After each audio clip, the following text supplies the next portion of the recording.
some doctor or something who was into like the way bodies work. They got their head cut off. The doctor? Yeah, he was doing a bit of an experiment. And he cut his own head off? Yeah. Okay. And it was about, he said, when my head's in the basket, I'm going to blink my eyes. Right. Okay, sorry, hang on, let him finish. And, so the doctor has chopped his own head off, and he's told everyone, I'm going to blink my eyes. He's in the basket, and he goes like, right, I'm going to blink my eyes about, as many times as I can. So quick, count them. And they count, and he got to like 15 before he died. Now this is how Karl told me that. Till Nick Frost explained that, Karl told me, he said, right, well, a bloke, right, he had his head cut off, and when his head was in the basket, he went, count how many times I can blink. And I went, well, that's rubbish. He went, no. And Nick went, well, no, he actually said, when my head's in the basket. He went, and Karl went, all right. I said, Karl, do you know the subtle difference? Do you see the subtle difference? I have to say, though, guys, I still don't really understand what went on there. You've both lost me. The story is that a bloke who'd been found doing, You mean that Karl just explained it and that was a clear version? Because I still don't know what you're talking about, Karl. Well, this bloke had his head cut off for experiments against God. He was a doctor in the, in olden times. Yeah. And when they cut his head off...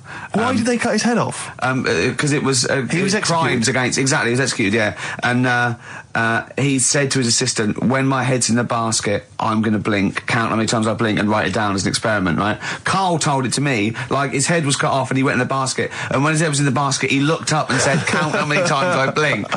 Yeah. I love that. I love the difference in that story. Yeah. Both rubbish, but, one's possible and one isn't. You believe anything that you're told except when we tell you the truth. Right, here's one. Christ. Ghosts and that we got talking about. Sure. And Nick said, right, he said, you'll like this one. He said, my auntie was having loads of problems. Why are you whispering? It's not illegal to talk about ghosts on the radio. No, but it's hearing this. So the auntie's in the house and that, and furniture's moving about all the time. Oh, God. And they were like, no, Steve, he told me this one. This is such rubbish, mate. No, come on, let's listen. I'm going to leave it to you. I'm going to sit back and enjoy it. I'm just going to watch your face, Steve. Right. Sorry, so I missed the beginning there, Karl. There's an auntie in the house. Basically, Nick's auntie. Right. In the house, things moving around all the time. And it was just annoying every time she tidied up. It was like... it was just annoying. Making a mess. It was one part annoying to two parts scary. Yeah. So... stuff was moving around all the time, and they said, right, we need an housekeeper. Rather than having the house a mess, until we sort this out. Stop it! I've got the vicar coming round. Stop moving stuff around. Oh, yeah, go on. They said that shouldn't be in the pants drawer. Let's put all the furniture in one room, right? So just have one room that's a mess, and have all the others empty. Because I love the poltergeist can't really... It can move wardrobes around, but it can't open a door to put it in another room. Yeah. Poltergeist going, I'm just making this room messy. I wish someone would open the door so I could... Go on. Yeah, but... So all this stuff's in this room. So they moved all their furniture into one room? They put, like, the drawers in there and everything. And it was really uncomfortable, because they were all, like, on top of each other. They sat in the room with all the stuff? Yeah, they had to, because that's where the three-piece suite was. Okay. Oh, God. Right? All right. Oh, God. So they sat there, like, all crumpled up and that, but nothing can move because it's so tight. I think things were trying to move, but everything was so tight. They foxed that poltergeist. So anyway, one night they sat there, like, sort of a bit awkward watching the telly and that, and they hear some banging in the next room. So she goes, oh, God, what's that? Oh, he hadn't moved in, had he, the ghost? So to some of the empty rooms. So there's this He's moved some friends and family in. There's this banging about going on. She gets up, right? Yeah. And what it is, they had the baby in the next room because there wasn't much room for the cot. Right, so they left the baby with the ghost. So they go into the room where the baby is, and the banging... Yeah. Is like, do you know those plastic balls you get that you can chuck around the room and, like, they go mental? Right. The ones that you chuck once and you keep bouncing for ages. Yeah. That was bouncing around the room. Why? What, the baby had thrown it? Hitting all the walls, and the baby was there, stood in the cot, sort of laughing. Right. And looking at the ball, and wherever it looked, the ball went. Yeah. And then she said, stop doing that. Yeah. And the ball just stopped. Did it? And it rolled a bit and stopped. Right. So the baby had thrown the ball and it was watching it as it bounced around the room? It wasn't throwing it was in control of it. No, the point is, Steve, the baby had been doing it. It would have been the baby all along. The baby had been messing with the furniture. It was So a baby it's a that had super the power. baby. Yeah, it's a baby that had the power. Special baby. It's a baby that had the power. It's What a baby power? that had the power. What's The power the power? of telekinesis. Right. They were then trying to convince me that telekinesis was not like all the other stuff that I didn't believe in, but that was a science. Right. Telekinesis was possible. Yes. Yeah, it's not like ghosts and demons and all that stuff. Telekinesis is different. Yeah, That's yeah. a science. But Nick's auntie saw it, and I love the fact that you're telling me that someone else's auntie saw it. So I should be satisfied with that. Yeah. I should be satisfied with that. I mean, no, So does she still live in one room with all her possessions? I think the baby grew out of it, apparently. It grew The up. baby grew out of it. So it doesn't use its telekinesis powers No. anymore? Well, no, it's No. like in Carrie, innit? She was upset for a bit, and then she got over it. Okay, I'm just going to say one thing, Karl. That was a film. Do you want to play a record or? Can I just tell you a story that Karl told me a couple of weeks ago? Is this another ghost story, another yeah, spooky it is, story? Yeah. I called him out. I was, what are you doing? He said, I've just been reading ghost stories again. He said, you don't believe in them, but how do you explain this? So I went, go on. He said, I'll tell you as he told me it. He went, bloke, right, just sitting at home, doing, watching telly with his cat. And, the phone rings, and it's a bloke going, is that fire, in your oven okay now? 'Cause your wife called. And Karl went, well, 1, there was no fire in the oven. 2, he wasn't married. I went, right. Go on. He went, well, then, right, there was a knock at the door, and there was 2 sort of people in sort of white coats, and they came and said, we've come about that fire. Your wife called us. He went, 1, there isn't a fire in my oven, and 2, I'm not even married. Right? And he said, and they saw the cat, and they looked at the cat. It looks a bit weird at the cat came out, nothing. And he said, and then he went back, sat down, phone rings, and they said, did they sort out the fire in the oven that your wife told us about? Oh. He went, 1, there is no fire in my oven. 2, I haven't got a wife. And Karl went, what do you think of that? I went, that's not it. He went, yeah. I went, That's the end of the story. What? He went, well, how'd you explain that? I went, explain what? I thought he was going to say, a year later we got married, but she died in an oven fire. Right? I thought it was going to be that. And I went, That's what? people winding him up. Yeah, or someone did report a fire oven, and their name was Johnson, and they looked up Johnson, they got the wrong thing, it was the gas board, and they sent it round to the wrong person, right? You know, he went, yeah. I said, I explained it to him, he went, yeah. Why did they look at the cat funny? Oh, man alive, Karl. This is really weird, right? I was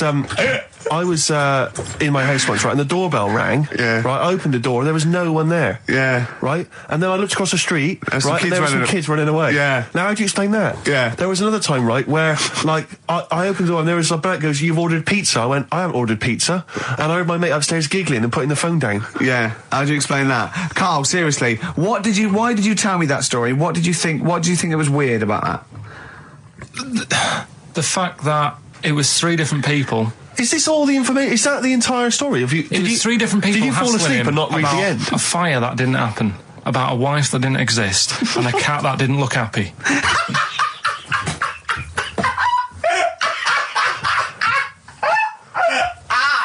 Oh, I'm gonna have a heart attack, Karl. What? I mean, why did they look at the cat funny? Because cats don't like spirits, do they? What? The other blokes were ghosts? Yeah. Yeah, that's it. So these are kind of beetle about type ghosts.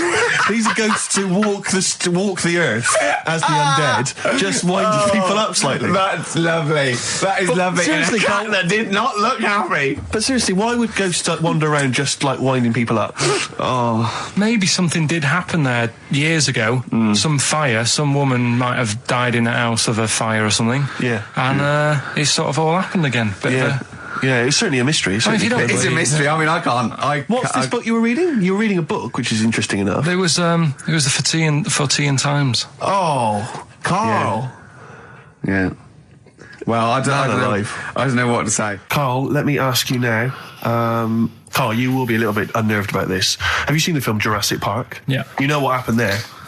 Well, according to the sign here, it says scientists are planning to clone mammoths for a theme park. Look at his face. Look at that. He looks like a dog caught in the headlights of a car. He's terrified. I love Karl. He sprung to attention there. Is that the best news you could have? Man moths.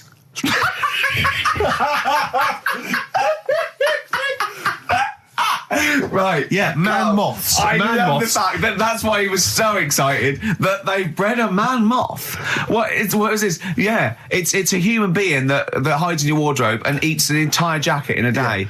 Yeah. What do you mean, man moths? Mammoths. Mammoth, the big hairy Have you heard cow of a from the mammoth? Ice Age. I mean, elephant. You're not so excited about that, then?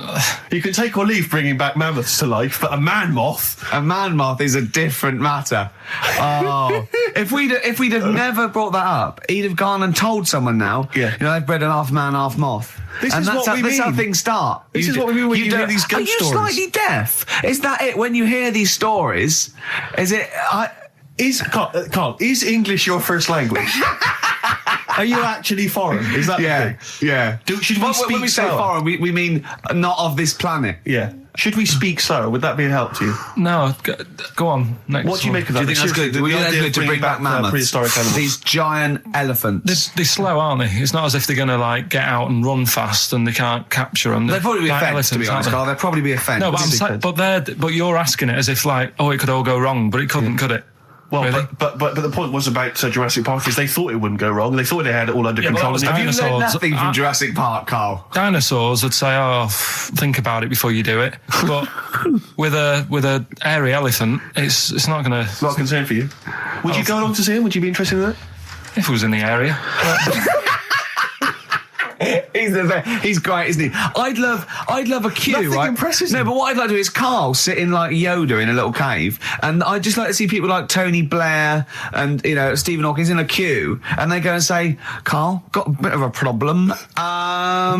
And thinking of cloning a man and a moth. Problem? Not an issue. No, if I'm in the area, I might cruise around and have a look at it. Otherwise, just don't send it near my clothes. Oh, that's fantastic. So it's just for a second. As the words "man moth" came into your head, how excited were you? I mean, were you both terrified and excited? For the moment when you thought that they'd cloned a man and a moth. I pictured What kind of face did he have? Did he have the moth's head or was it a man's head? just a little man head. Right. What was his face? What did it look like? He just was like a bit shocked. Perplexed. Yeah. Yeah, It was like he'd been grafted onto the body of a moth without his consent. And when he was asleep, Yeah, he'd woken up. he just went in to have a goiter removed, and they said, "We've He replaced woke your up with goiter with the body of a giant moth." Yeah. Is that all right, Mr. Jenkins? So he had the head of a little. Was it a little boy or a man? little man, Right. Okay. and he's just bumping into a lamp. Just bumping into a Carl, if you went into hospital and they'd done something, what's the worst thing they could do, right? What would you rather have done, right? You wake up and you've got lobster claws for hands. Right. You wake up and you've got duck's feet. Or you wake up and you've got one horn coming out of your head. The worst thing, Yeah. probably the horn coming out of my head. Why? Get in the way. That'd be useful, wouldn't it, in fights and stuff? And for like parties, people would play Well, I suppose quoits. the lobster claws would also be quite handy there. Well, listen, I'm a big fan of that TV show. It's on digital TV. A lot of people won't have it, but Inside the Actor's Studio with James Yeah, Lipton. yeah. And he interviews lots of big Hollywood stars, and he always asks them these same questions at the end. Can I just run a few of them past you? Go on. Okay. So, if you could do any other profession other than the one you do now, what profession would you do? Can you just change that to apart from a paper round? Apart from the paper round. Oh, If you could do any other okay. profession, Carl. And it doesn't matter about like. Doesn't matter if you've got the skills or anything. In an ideal world, if you had the ability. Well, I think I'm about to buy somewhere, so I reckon something, using tools and like doing a bit of plumbing and that. So a plumber. Well, sort of an all-rounder. Right. A handyman. A handyman. Well, yeah. Yeah. I think you don't get paid that much, but it's useful, isn't it? So. But you'd get your own show, couldn't you, with Carol Smiley eventually? Well, all that, but the money that you don't make, you save by not having to pay someone else to do the chores. Do you know what I mean? Okay, I don't know what that sentence meant. Right. No. A plumber. How much is the average plumber on? The money you don't make, you save on not getting someone else to do it. No, just think of that. No, look, break that sentence down. Are there any... Sorry, Rick, but people who live in glass houses. Yeah. Anyway, let's just go back to Lipton quickly. We've got a couple to get through here. So, your favourite noise or sound? Favourite sound or noise? Oh, Is it me? no. It's not me. Hang on a minute. It's not me. Are you sure it's not me, Karl? I like Elvis. Noise. Elvis. In the ghetto. The sound of Elvis. Elvis in the ghetto. Brilliant. Okay. Yeah. And your least favourite noise or sound? I don't think it should really be records and music. Noises, things that you hear at home or whatever. Maybe like a sound of a... The least favourite noise? Least favourite? The sound of... Probably like... the sound of ghosts? Fire engines and that. Right. That's annoying. Except if your house was on fire, presumably. I think it's a bit unnecessary. You think they're just doing it to wind people up? I live on like a busy street and it's happening all the time, and it is like... Just sort of have a blast of it and people will hear it. You don't have to keep it going. Yeah, sure. So that is, pretty annoying. And if heaven exists, Karl, when you get to the pearly gates, what would you like God to say to you as he welcomes you into heaven? What would you like God to say to you? Who asks these? What show's this? It's a programme where celebrities are interviewed by a guy, an American interviewer, and he always asks these questions at the very end. What would I say to God? What would you say to God if you believed in heaven, and if heaven exists, when you eventually go up to heaven and you're welcomed in through the gates and by your God, Parker and your stussy T-shirt and your... What do you want God to say to you as he welcomes you in? Say, you all right? Don't know, just be friendly.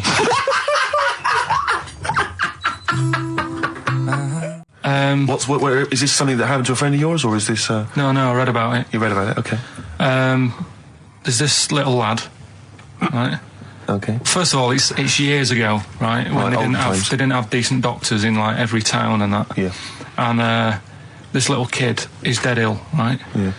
And the local doctor...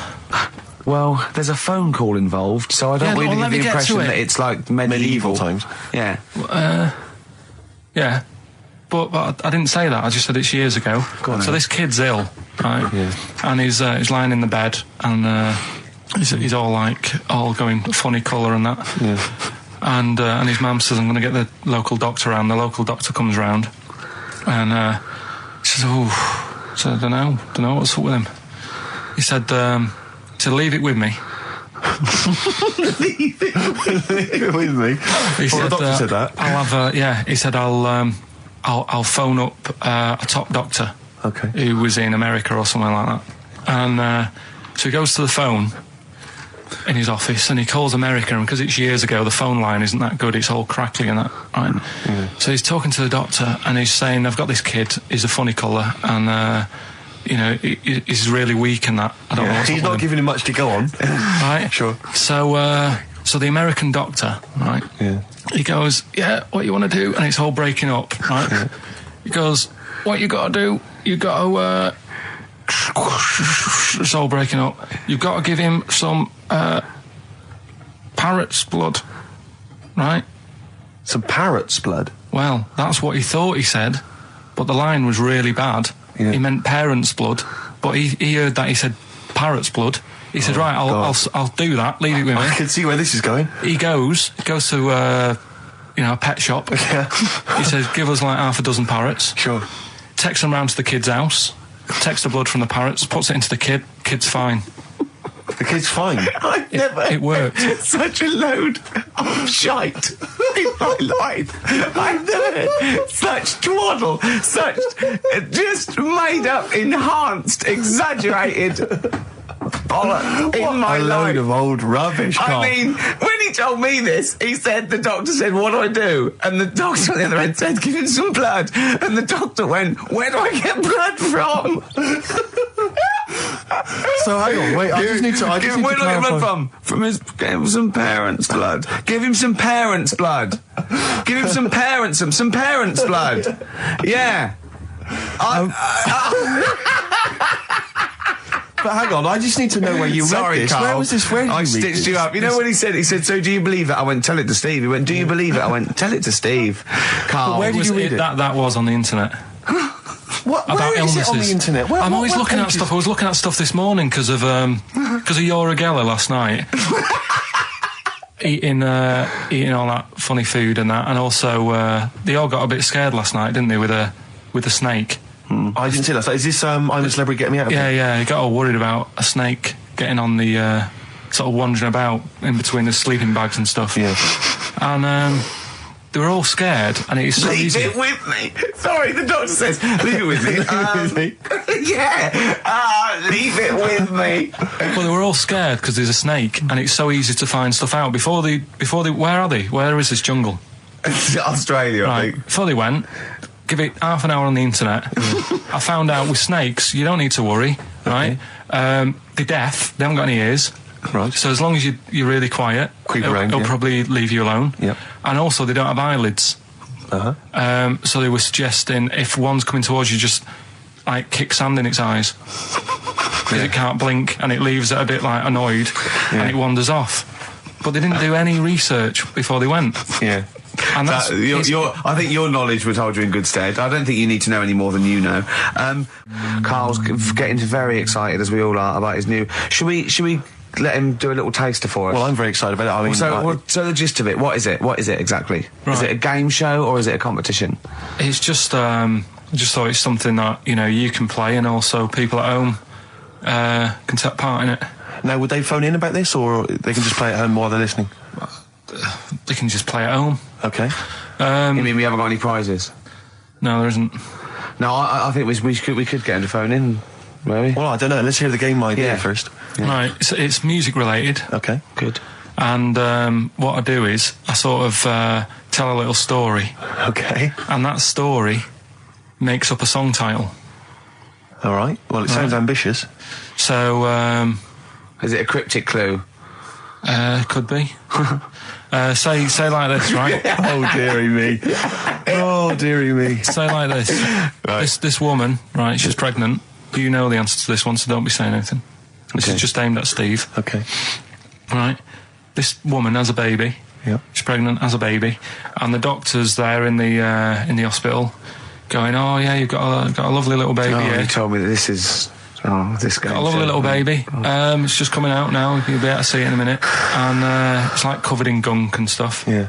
And he's going, "Yeah, it's nearly here. It's coming out. I see its little head and that." And he gets hold of it, and it's full of all this gunk.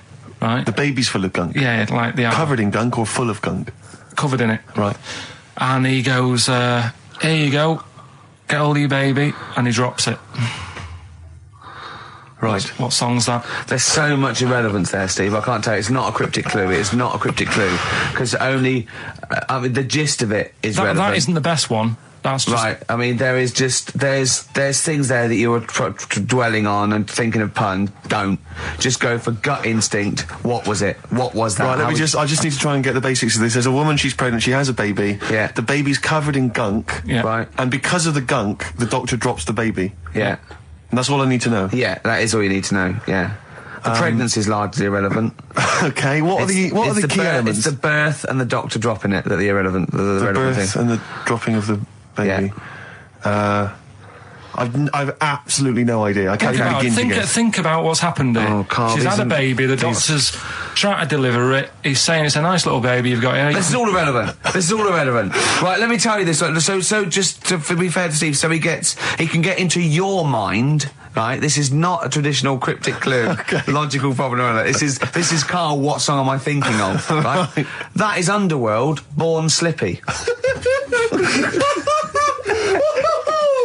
I have to say, actually, that makes textbook sense. Yeah. No, that does actually... No, I'm sorry. Do you like all the story about... It's all right, you can see it in a minute. Oh, it's just covered in gunk. Yeah. No, I agree there is some extraneous detail, but I have to say... Yeah. That Born was good, because it was... That's the look of it. It was Born was good, yeah. And Born Slippy... no, I was quite impressed by that, Karl. I have to say, no, to be fair to you, I'm not just patronising you. Oh, well, wow. I actually think that was really good, and I disrespect Ricky Gervais for slagging that off, because I actually think that was quite good. Well, let's go ahead with it then. I feel we could maybe open this up to email correspondence or okay, or the let's phone go lines. for it then. Okay, this is Karl Pilkington's new game show idea. It's just what's the song? Karl Pilkington presents What's the Song? Ladies and gentlemen, please welcome to the stage Mr. Karl Pilkington. And Karl Pilkington with his brand new show, What's the Song? What song am I thinking? No, I mean... You're nervous about this, aren't you, Rick? I am. You're worried. Well, because I've heard some of these clues before. And they're ramblings... Sometimes they're close to ramblings of a fool. right? And it really is like those "What am I thinking?" Yeah. I don't know though. I actually was genuinely impressed by Born Slippy. I have to give him the benefit. That's one of the better ones because that was short, sweet, and it worked. Some of these that you say they're not going to be quite as pissy. Some of them are like Emily Bronte novels. Now listen. We're just going to go for it then. You do it, and we'll just get people to call up because I want to see the general public's confusion of trying to work out. Why don't you give us your next clue, and then we'll play a track, and then we'll hopefully have people on the line after the track to try and answer it, and you can recap briefly. So give us your clue now for what song am I thinking of? Right, this one. It's about a woman. And she's just normal, nothing wrong with her, or so she thinks, right? But there's the twist. Is this like the Tales of the Unexpected? And she's got she's got her mates and she's having a normal life, having a good time and that. And then this thing happens, right? And she starts to stink. And she can't have a bath, right? And she really wants to have a bath. She's dead sweaty and stuff. She's going about her daily stuff. She can do everything else normal. She can eat, she can talk, everything. But for some reason, she can't have a bath. Is there a coal mining husband in the bath? Yeah. Is this Born Stinky? She can't have a bath. So a woman can't have a bath? Yeah. Or a shower. She can't. Okay, leave it there, Rick. Don't try and guess. It's not for us to guess. The general public can phone up and ask questions, so I just go for it. I'm not sure they can they? I think so. Otherwise, we don't want just people just phoning up and getting it. What about this? Why don't they can ask one question? Yeah. They can ask one question of Karl, then they have to make a guess. Okay. 08700 800 1234. Have we got someone on the line now? Let's do it. Let's go for one. Let's go for one. This is edgy radio. This is letting Karl stuff. live. Go on. Hello, XFM. Hello, I'm ringing about, what's the song? Absolutely. What do you think? Well, I'm going for Dirty Diana. Dirty Diana. See, that works. That's a great guess. It does, yeah, but it doesn't work, because why can't she have a bath? Okay, so the answer is in there. I was going to ask you. Well, that's your one question. That'd be the answer. That would be the answer, I'm afraid. What was your name? Shelley. Shelley, thanks very much. Shelley, I should tell you that, that you should never take this personally because no one can really get into the mind of Karl. So don't beat yourself up about this. I don't expect anyone to get these clues. No. So well done. That is a fine guess. Thank you. Thank you. Okay. Anyone else there? That's hello, XFM. Who's that on the line? It's Chris. Hello, Chris. A question for Karl? Before you give us I haven't thought of a really good question or anything yet. You just want to go for the guess? No, what I thought was, I'm sure Simon Mayo used to do this when he did the breakfast show on Radio 1 years ago. No, he didn't. So you've just pinched this idea, Karl? If you're going to rip someone off, Karl, do not rip off Simon Mayo. I haven't ripped this off. I thought this was a new idea. I was going to do it with sound effects instead, but that's... he used to do that, and he used to get his team to play other characters. You idiot. Well, no, hang on. Not you, Chris. I'm saying you idiot to Karl. Yeah, but nothing's new anyway, is it? So I'm not getting annoyed about it. True. What do you think the answer is? Is it Cornflake Girl by Tori Amos? Good answer. She couldn't have a bath because she'd go all floppy and then go down the plug hole. Good answer. She'd go all soggy. Yeah. So is it Cornflake Girl? No, it's not, but that's a great answer. It could have been. All right. Okay. You're already seeing the error of this, aren't you? I think this is great radio. I'm really hooked on this. I'm genuinely excited now. This is really like that, those so-called lateral thinkers. A man got into a field and dies. Why? Yeah. He ran out of air. No. Yeah. Not the one I'm thinking of. He was shot. No. Yeah. That was a good answer, but... Couldn't, Simon Mayo, sue you or something for doing it? Will you stop? Don't mention that. Yeah. Listen, I think if you're going to steal ideas from someone, it should be a brain box like Mayo. I mean, he's the man who's the only example of one I can ever remember hearing in his show, because I was quite young then, was some people were pretending to, tap someone's phone or something, and then they got caught, and the answer was just bugging by whistle, because they were... Genius. That was absolute genius. That's absolute genius. See, Karl, that's the sort of standard you've got to come up against. Yeah. Thanks very much, Chris. The phone lines are hot. Hello, XFM. Hi, is it Candy Perfume Girl? Is it what? Candy Perfume Girl. Candy Perfume Girl? Yeah. Candy Perfume Girl. Is it? Well, who's that by? Madonna. No, it's... That sounds like an obscure album track. No, it's one of her songs. Just think about it. She stinks and everything. She's a normal life. I didn't say she was a sweet or anything. But for some reason she can't have a bath or a shower. Is this a big song? Just to give him a clue. It's a bigger song than Candy Sweet Girl.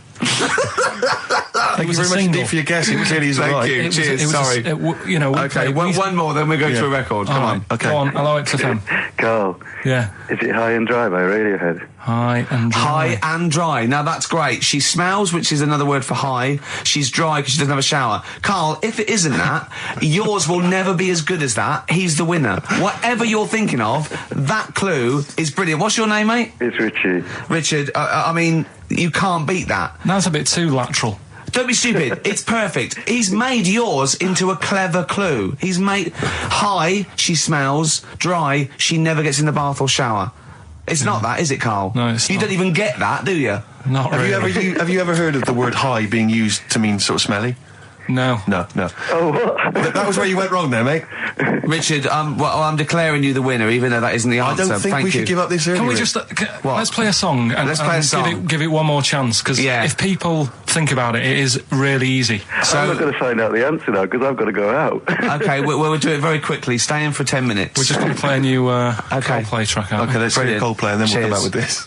Coldplay, One I Love. That's for Nick, Neil, Olivia in Tower Bridge. Absolutely, and also Nikki from Bromley who emailed in. She's enjoying the show and she wanted a bit of Coldplay. That's the B-side of the current single. This is In a My great Place. show, isn't it? We've got great music, we've Great got music. laughs, tears, we've got requests, we've got Simon Mayo games. It's just like Radio 1 for less people. Exactly. Radio 1 for less people.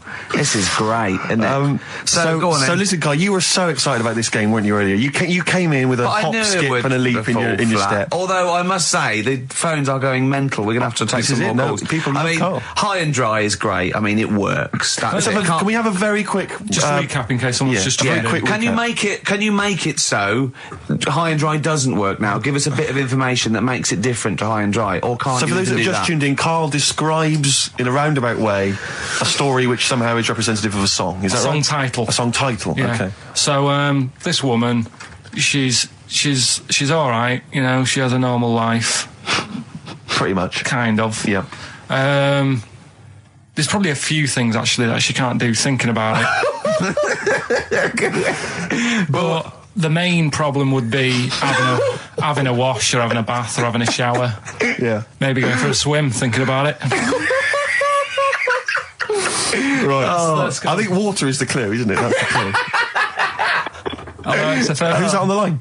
Hi there, it's Mark. Hello, Mark. Hi, Mark. Right, What do you it think? smells like Teen Spirit, Nirvana. No, it's not. That's a great guess. Smells like Teen Spirit again. He's also No. brilliant. Thank you, Mark. Well done. No, it's not that. All right. Hello, XFM. Oh, that's a dodgy mobile. Oh, that's a bit of a clue. A dodgy Hello, mobile. XFM. Oh, they've just given up. They've all been going for Smells Like Teen Spirit. They just hung up. Hello, XFM. Hi, is it She's Electric? Excellent. She's electric. It makes sense. That's fantastic. Oasis, Karl. she's electric. Why does she smell? Because she doesn't have a bath and that. Because she can't have a bath or a shower. What's your name?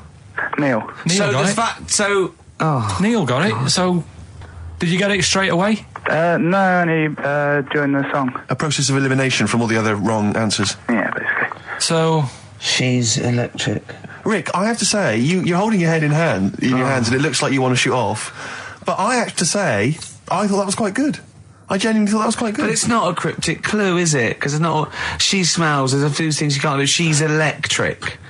yeah, but do you understand what I'm getting at? She's electric. I always understand what you're getting at, Karl. That's never been a problem in the years I've known you. Neil got it. Yeah. She's I have to electric. say, Rick, I think you're down on this idea. I could definitely see that ITV1 replacing I'm a Celebrity, Get Me Out of Here. Karl Pilkington hosting. Simon Mayo on the phone Exactly. to the lawyers. Well, Neil, there's no prizes or anything, but well done. Well done. That was well worth it. Right. Well, you go away with the award in the knowledge that you've beaten Karl. Yeah. You can secure the knowledge that you thought how Karl does. Absolutely. Well done, Neil. So let's take us back a few steps, Karl. What's the story? Right, so I did some research. Right. Let's just recap again. There was a guy you read about who had his head chopped off. He was guillotined. Yeah. He had said to the people around him, Count I am blinks. going to blink once I've had my head cut off to So show the brain that life can still... or the brain Yeah. can continue to work after, Yeah. after Yeah. death. Okay, so yeah, we queried that. So you weren't having any of it? Well, no, possibly for a few seconds till the oxygen stops being fed to the cells because the blood has drained away. But, you know, nothing spectacular. So Right, go on. well, along the similar sort of lines, right? This is quite a few years ago. This fella sort of upset the royal family doing something. right? So they said, this isn't good. Wasn't Ben out under that Jubilee thing, was it? I can't remember what it was, and they said, right, that was terrible. We're gonna cut your head off. You know, you gotta show people that you can't be doing what you've been doing. What was this, the 1970s? When you say a couple of years ago, you mean maybe sort of... Was it the olden days when the phones weren't very good? Ages ago. Yeah. Ages ago, sure. So yeah, fair enough. Yeah. So... Very philosophical. Yeah, imagine that when you watching the history. This was literally ages ago. Yeah, exactly. Yeah, Simon Sharma's History of Britain. Yeah. Oh, and even before that, which is yonks before, when it was all mental and different. Sorry, Karl, go on. So he's having his head cut off, and he's resigned to it. It's a day before. He's kind of got it into his head now that I'm not going to have my head much longer. Sure. So he said, let's make use of this. Yeah. He said, I wonder how long, like, the body can stay alive without my head on it, right?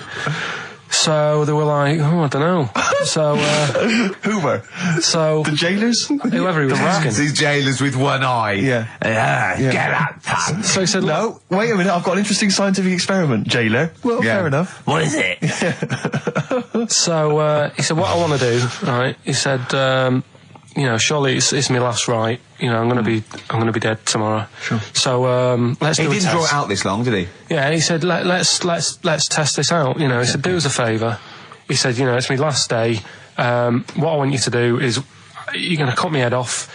Let's put a white line on the floor, right, and see if. You know, because there's no point asking how far he can sort of walk without an head if there isn't a line, because you don't know what to count. Do you know what I mean? If he loses his head and he's running around all over the place, you can't really count That's that. not impressive enough, yeah. So they said, let's make a white line. Sure. Yeah. Who said this? He did or they did? I think they started to join in with him and saying, well, let's make this a... Sure. You guess it. Go on. So, they got Norris McWhirter down. The Guinness people. Oh. Yeah. So they said, let's get this white line. Yeah. And dedication's all you need. We'll do this tomorrow. And he said, all right, then I'll see you in the morning. Yeah.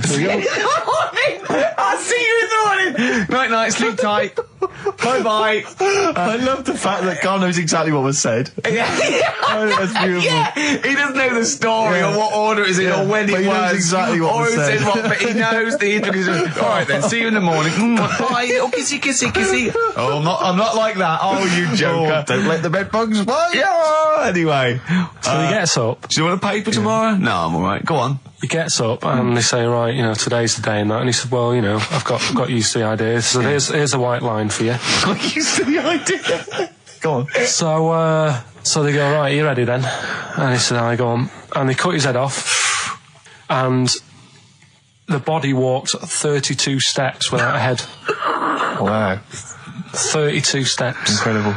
And that's the lesson, really. Did it get as far as it walked along the white line, did it? Yeah, it stayed along the white line, did 32 steps, and then started to stumble a bit, and it just fell over. Yeah. But, you know, it was a test that your body can still keep alive for a little bit. Yeah. When you've lost your head. Absolute twaddle. Absolute twaddle. What do you reckon you can do then without an head? How many steps? Nothing. There'd be muscular spasm, right? Yeah. It would twitch a bit. Yeah. You could not distinctly take 32 steps. The body don't. Yeah. Is the doctor still on the line? Yeah. The fella that bought 6 parrots. Yeah. And you know, you could have got 32 steps. Right, so you don't believe that. Doing a bit of line dancing. Right, you don't believe that, but something that you do believe that a cockroach can live a week without an head. It can. Slightly different kettle of fish there. Why? Wow, insect to human is what I'm thinking. Yeah, that difference. There's not that much difference in some insects. Do you know that a snake has a heart and lungs and kidneys and stuff? Go on. No, well, I'm just saying. So? You're making out as if like they're a totally different, like, species. I am making out. I mean, call me old-fashioned. Do you know what you're talking about? I don't want you embarrassing yourself, Rick. Yeah, I am suggesting they're totally different beings. Yeah, that is. Yeah. Now, Karl, the cockroach is a very different thing. The interesting there is that it lives without its head, because a lot of it's on. There's some of them are phototropic, chemotropic. Some of them just literally have irritation and muscle memory. I mean, they do have a central nervous system, but it's very different. So if you lose the head, it bypasses a lot of that anyway. All this is running around. The reason it dies is because it can't take on water. But it's very different to a man, right, having consciousness and then losing that, and the body's still going, no, I think I remember what I was going to do here. Yeah, so I'm going to carefully walk 32 steps along this white line. Imagine just looking down going, oh, missed a bit. Yeah. Maybe the head was in the corner going, left, left, left. Oh, he's now... Well, let's just put it out. I mean, if anyone listening has maybe had a relative beheaded, maybe in a horrendous car accident, but they got up, maybe they went for a walk, they had a little chat before they passed on. Karl. Get in touch. Karl, you are my favourite being. You are my favourite species. Now, you, Karl, may not be particularly different genetically from a cockroach. You are, why can cockroaches do that? Why whoever made them went... Let's play a record. Do you know what, when I told him this fact, I send him little facts on text messages just to inflame his, interest. I just sent him a cockroach can live 9 days without its head. He texted back, what's the point of that? Yeah. What's the point of They're that? not doing experiments, these cockroaches. It's a boring last week to have. And he went, and on top of all that, you're thirsty. So it's the worst week of your life, isn't it? That week without your head. Play a record. Play a record, Karl. Competition time next. Oh. Look at his little face. Look at his little face. You've not heard Karl's competition. Oh, he could do with that, Ned. You've got a real problem with Rick Waller, haven't you? He turns my stomach. I know, but don't... Because he's arrogant as well, exactly. though. That's the problem. Don't explain to people that... No, he is a bit arrogant. It's his whole thing that it's the whole package, so to speak, that you don't But there's another thing in this quote, because it's not just the fact that he eats too much. He tried, apparently, to lose some weight, and he said, the first month I lost 11 pounds, the next I lost a stone, but in the third my body did somersaults and I put on 9 pounds. I had a slip up. I can't say when, why or how, but it just sneaked up on me. Yeah. I don't believe it. Yeah. Don't believe it just sneaks up on him. That body's never done a somersault in its life. No. It just sneaks up on him. Yeah. It was the cakes again. Yeah. It was the same old cakes as before. It was exactly the same problem. Sleep eating. Yeah. It's called. It was the KFC bucket again. It was the family-sized KFC bucket for breakfast. Dear. Poor man. The other thing is that I don't think that's a very good shock tactic for a doctor to tell a 20-something, well, to be honest, you've got 20 years to live. Yeah. That's not, and when I was 20, the thought of dying at 40 was fine. Yeah. I didn't want to live to 40. I just thought, oh, what can you do when you're 40? Yeah. Just laying around doing nothing. Eating cheese. And then you got there and you discovered... No, but someone said the dream came true. Sophie here sent me something and she says, I realise you're not Graham Norton, but I had to send you this. And she sent me the top of a little cream cheesy thing. And it's the brand name is Gervais. Oh, God, that is... Have you been... They've named a cheese after you. I think it's a big French company, and this is from the Czech Republic. It's all over Europe, and so that would be a dream come true, wouldn't it? If they named a cheese after you. No, I think it's probably ancestors, and so I've cheeses in my blood. Sure, quite literally. It literally is. Yeah, another heavy Friday night, was it? It comes out of pores like those Play-Doh things. Yeah. I can squeeze out different shapes. Jane, bring the Stilton in. It's Friday night. This isn't fried. Exactly. But yeah, so we can't really have a go at Rick Waller. I eat too much, but you're not big. I mean, one of the other contestants on the Fat Club, Celebrity Fat Club, is another one is Jono Coleman. Oh, we love Jono. Now, Jono, I don't know, you know Jono, he's that guy who does, he used to be on TV, and I think he does a breakfast show on a rival station, doesn't he? He's happy, isn't he? He's so true, and he's a really nice bloke, Jono. It's funny because he does a breakfast show on Heart, which is wrecking his own. There's a bit of irony. Oh, I love Karl. Thanks, Karl. Do you know what I mean? Yeah, I love you. I can see where you're coming from. Yeah, that's good. But we've met Jono a couple of times. We saw him at a couple of, not wishing to say not to show off, but a couple of awards dues. Yeah. And that's showing off. But people would have seen dead there. Well, yeah, but we went to one where everyone was in like tuxedos or suits and ties. Not Jono. Jono was wearing a pair of Bermuda shorts. Big Bermuda and a shorts. Hawaiian knee-length Bermuda shorts with just these little... But I saw him again another time, and he had shorts on at a similar event, and I've seen him since in the street, and he's all... I'm wondering if he can wear trousers. I don't think he can actually wear trousers. I don't know if there's a medical reason for that, whether he's just... his legs are too fat. I think the material is a waste of money. I think it's just that you can get shorts that big and they're comfortable, and, I mean, to be quite honest, I don't want to squeeze into a tuxedo anyway. So, if you can go... I'd love to turn up those things in Bermuda shorts. Well, of course. Flip-flops.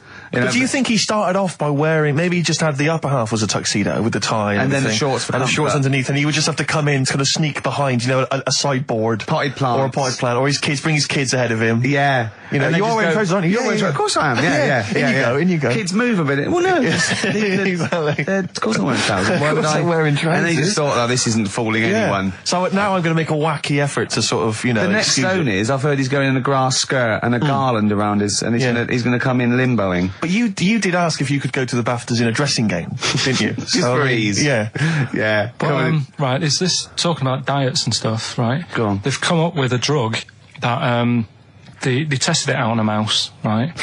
They said, you know, it's a problem that weight is a big issue in the world, and, you know, a lot of people are depressed, and that probably like Rick Waller. Well, I'm depressed looking at Rick Waller. Well, you know. Oh. I mean, you could sort out Rick by, you know, Jono is an old man, he's got loads of money. He's not old. No, but he's getting on a bit, right? He's about no, but my hang on a age, minute. What I mean is he does his own shopping, right? So I bet it's hard. What do you mean? Because he's like, how old is he? 35.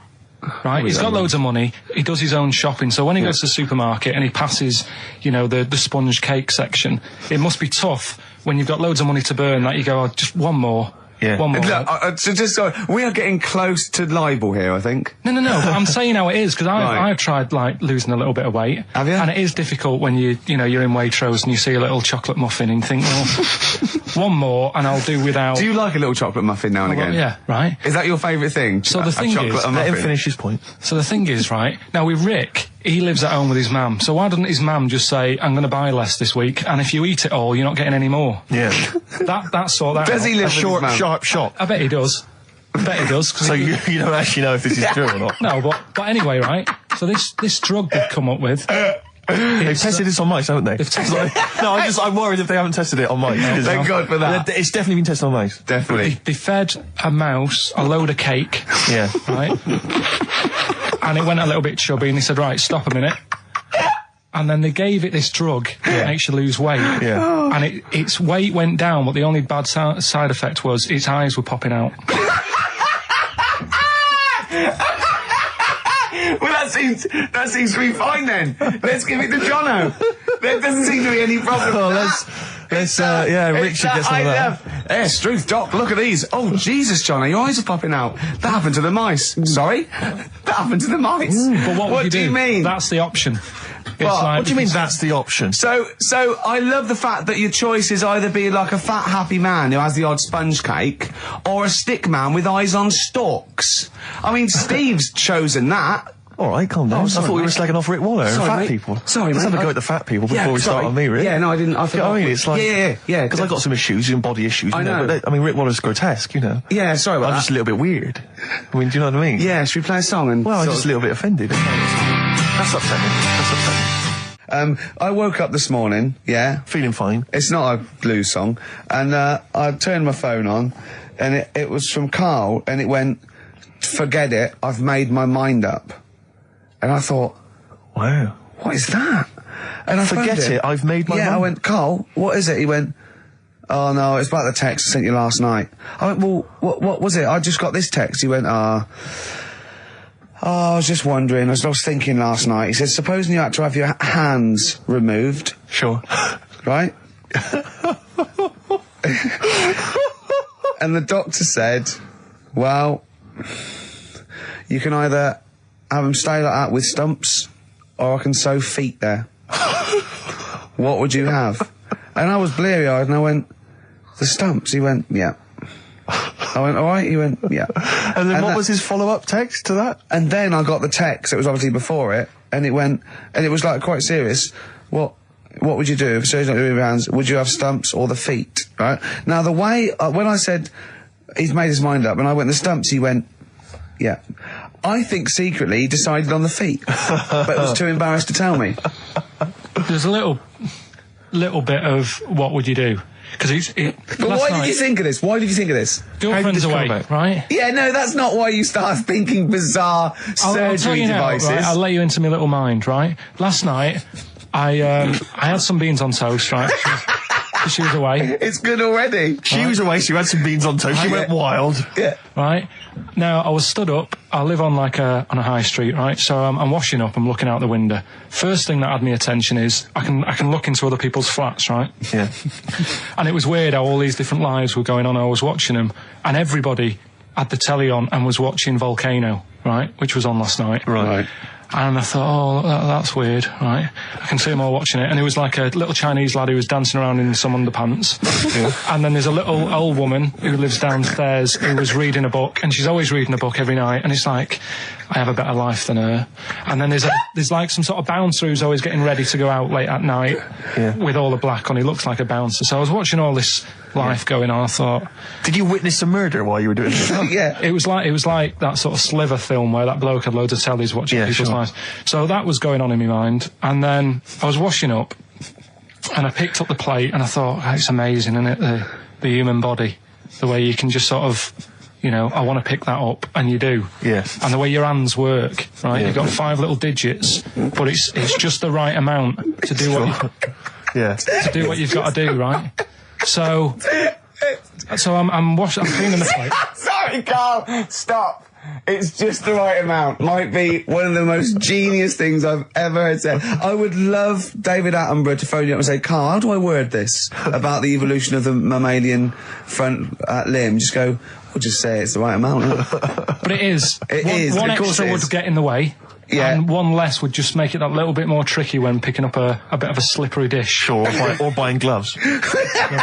A slippery dish. So then I was thinking, imagine like going to the doctors and he's saying, yeah, everything's all right, your heart's good and everything, but your heart's good. What, your Lara is, or your heart, you're in good form and whatever. Sure. Yeah, it's good news. You know, I had Giano in earlier. He's not looking good. I had fat swaller. But you're all right. But your hands need to come off. Right.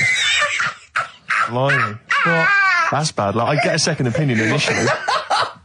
But I better good news, I've got a nice pair of feet I can sort you out with. Yeah. And he puts them on, and then I was thinking, right, first of all, washing up, what would that be like?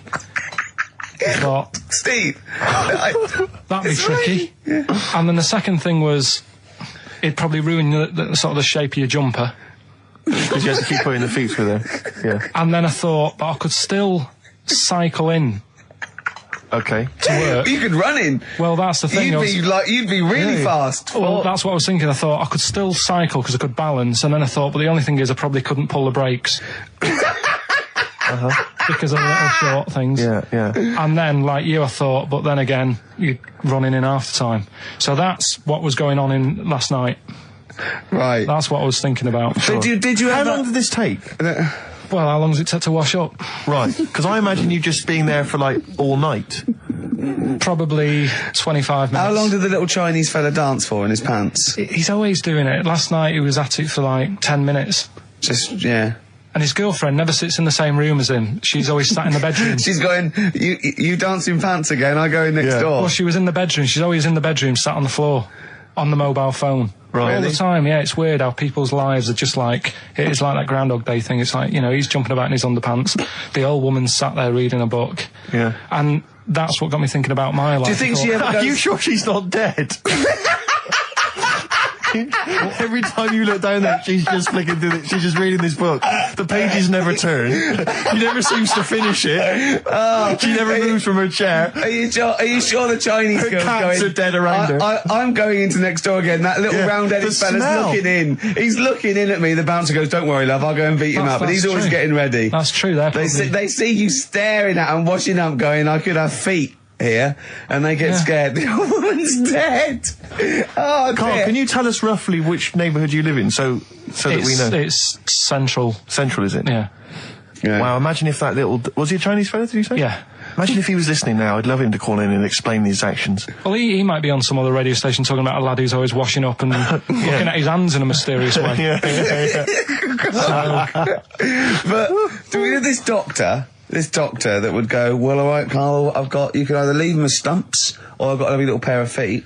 Why? I told Jane this, and Jane went, "Is that the only choice?" Could say, "Could I have some dead man's hands?" Have you got any? Where do you get the feet from? Can I have? What would you rather have then? Human feet or monkey paws? Well, I mean, that wasn't an option last night. If the doctors said... No, it wasn't an option last night, but don't forget, it's in your head, Karl. This didn't happen. I'm just saying, at the time, that's all the doctor had to offer. But, you know, it's your head. You can go anywhere. No, it wasn't a real doctor to offer. It's in your head. You can go anywhere. You're not trapped. Yeah, but if you can do anything, then you'd say, "We'll sort us out some other hands." Fair point. Let's play record. gotta come back to this. It was my birthday, right? Went home after working with you a couple of Saturdays ago, right? Girlfriend was like, open your card, and I said, no, it's my birthday on Monday, I'll open it then. You obey by the rules, don't you, on birthdays? Birthday rule. Well, there's no point. Well, exactly, chaos leads that way. Yeah, right, so... Not an anarchist, never has been. So anyway, she was kept going on, it was doing me head in, so I said, alright, I'll open it. Yeah. So I opened it, ticket fell out. Surprise holiday to one of the Canary Islands. So... And what was your reaction? I mean... First one was, we haven't got enough money. Right. For this, but I didn't want to ruin it, so no. So I didn't go on about that, and I said, "Oh, it'd be great."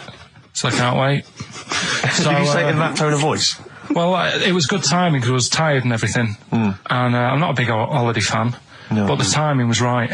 Yeah. Do you know what I mean? It's the same as last night. I don't always like a curry, but last night... You're in the mood. You get that sort of, oh, yeah. Curry, you had a feeling. Yeah, you thought, and then lo and behold, later you were eating the curry. It's weird, isn't it? Isn't it weird, the paranormal? Isn't it weird? They work in mysterious ways, ghosts. Yeah. So anyway, right, the island, if I was on with you here, I'd probably say it's a bit barren. Okay. Not much there, but if you get a hotel, you guarantee good weather. Right. Are you? No, what I mean is, it'll be a good holiday. If you get a hotel, right, the weather's always good, so you'll have a nice time. Yeah, that was a comma, go on. And all that, and the food was alright, and everything was going alright. I was just having a nice, relaxing time. And how do you sort of spend your time on a holiday? You just lie around? Is that sort of holiday, just lying around. I bought a book. You bought a book? Yeah. Okay, ghosts? No, it was short stories, right? It was ghosts? it was about like special days in our time and time before me and stuff. Oh, yeah. And it was like, it was telling you about how I think it was 1814, the Thames frozen up. Yeah. And all these stories are told by eyewitnesses. Yeah. Right? So there's some fella who was around in 1814 and the Thames was frozen and people used to put market stalls on there and they'd do the shopping. It was like an Oxford Street. Was that Mad Liar Charlie? No, because he's famous for that. Well, I'm sure, you know. No, I think that was Mad Liar Charlie. Right. Yeah. So I was reading that, and then after a couple of days was a bit like, boring. Yeah, you can only do sort of so much lying around. And so much reading. So, Suzanne said, let's go on the beach, have a walk. You ain't gone on the beach? Where had you been up to this point then? In your room? No, just like around the pool, just relaxing and having a swim and that. Yeah. So she said, let's go on the beach. I said, alright then, yeah. So, wandered down to the beach, and first impressions are, it's alright, it's clean. Your criteria is so basic, it's brilliant. Right. Hotel, yes. Roof, good. Food, adequate. Beach, clean. Next. So I'm walking along, and everything's good, and, there's a woman feeding fish bread, which I thought that's different.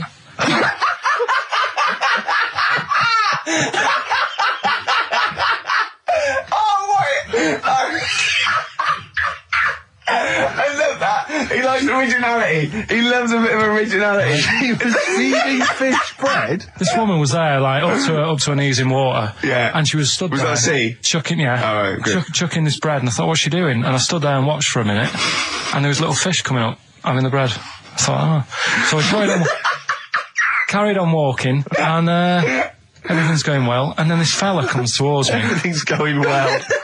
Yeah, I haven't fallen over. Clean feeding bread. 2 points for originality. Fella comes walking towards me. Oi. He's only got no pants on. Oh. So I said, Suzanne, what's going on? Why did he turn to her? Like she knows more than him. So she said, oh, yeah, it's, she said, yeah, it's a nudity. Is this going to be a long story? Could you pour that coffee? Can you give me that coffee over? Sorry, this is really bad. Yeah, because he's poured... Thank you. Just amuse yourselves while we sort the coffee. Thank you very much. Steve, do you want I'll have a cup of coffee, Karl. Thanks, yeah, cheers. Cold. Right, good. Okay. So... Great. Thank you. So she said, yeah, it's a nudist beach. So I said, well, why, what? I said, we're all it's all mixed up. Normally on a nudist beach, it's a nudist beach and you don't go wandering on there when you get your clothes on and that. So it annoyed me a bit, because there wasn't any signs. So this fella's getting closer. Well, the knob out was a sign. Yeah. Right, so he's getting closer. And he walked past me. It was an old fella. And he walked past and he had a hat on and a little pipe. And a big rucksack on his back. Right, so it got me thinking. Not strictly naked. I'm walking along and I'm thinking, right, why do people want to do this? So straight away, I wasn't on holiday anymore, because most of the time when I'm on holiday, I don't think about anything. Right? Your mind's a blank. I just switch off. Right? But all of a sudden, this has got in my head now, and I turn around to look at him, and... Check out his arse. And this bag, right, I swear, it was massive, right? What? You had a massive bag? The bag. His rucksack? His rucksack. Oh, right, okay. When he said there was an old couple coming towards me, I said, what was lower, the bloke's bollocks or the woman's tits? And he said, well, that was another point. She might as well have worn knickers. Because you know, so you can see it. That's what he said to me. So you saw the bag? So it annoyed me, yeah, because the whole idea, innit, this is what I think, I mean, I might be wrong, right? Might be wrong. Chances are you never have been. You never have been before. Being nudist, right? What's it all about? So I'll tell you, on that point, Karl, let's play a tune, let's come back and we'll discuss... What are we going to play? We'll discuss that very issue. We've got some ideas, we did chat about this last week, Karl, in your absence. Alright, well, we'll play the choral. Okay. It's a good one, this. Yeah. Coral, Dreaming of You, on XFM 104.9. I'm Ricky Gervais, with me Steve Merchant and Karl Pilkington. If you just joined us, Karl is walking down the beach, and a man has just passed him with his knob out. Yeah, his testicles out and his huge bag, apparently. Right. Now, we'll sum this up, you know, quick, because we did talk about it last week. You know, you did call me and tell me some of these things, and we sort of mentioned it last week, but you just want to say just give us your thoughts on nudity. Well, what I don't understand is, right, nudity, I thought it was all about, you know, sort of being free. Yeah. Natural, letting the breeze, you know, blow around you and that. That's all I can think is of like the bonus of doing it. But you can get that by just having a pair of shorts on, right? Because I'm not one for getting my kit off. It's just something a bit weird about it, isn't it? Normally, if I go for a walk on the beach, I'll put a shirt on. Sure. But leave it unbuttoned. Yeah. Oh, right, yeah, tease the ladies, sure. Do you know what I mean? Yeah. But it just feels a bit weird. So it's best to cover your back anyway, because the sun and all that. Advice, yeah. But when I saw him, and I thought, well, right, is he doing it to sort of be free and be comfy and all that? And then I thought, but he's carrying a big bag, right? I've got a pair of shorts on, and I'm not looking at him thinking, I bet he's really comfy. Do you know what I mean? I wasn't going, I can't wait to get home and get my shorts off. They're really annoying me, these. So... and that's just it. I don't get what it's all about. Yeah. Sure. Yeah. Sure. Well, okay. Well, my advice to you is don't go to nudist beaches again. Well, I didn't go again. Got some new ideas for you. Go on. Well, they've all been blinders in the past. Go on. Did you do any competitions when I was away? Did we? I think we did, didn't we? Did we give away a DVD? Did we? Yeah, we did. Yeah, go on. Yeah, right. go on. Anyway. Well, I thought some... This isn't like radio, is it, as we know it? This is just people talking. If the mic's on, it's luck. Yeah. If anyone's listening, I've no idea what they think of this show. It's not a show.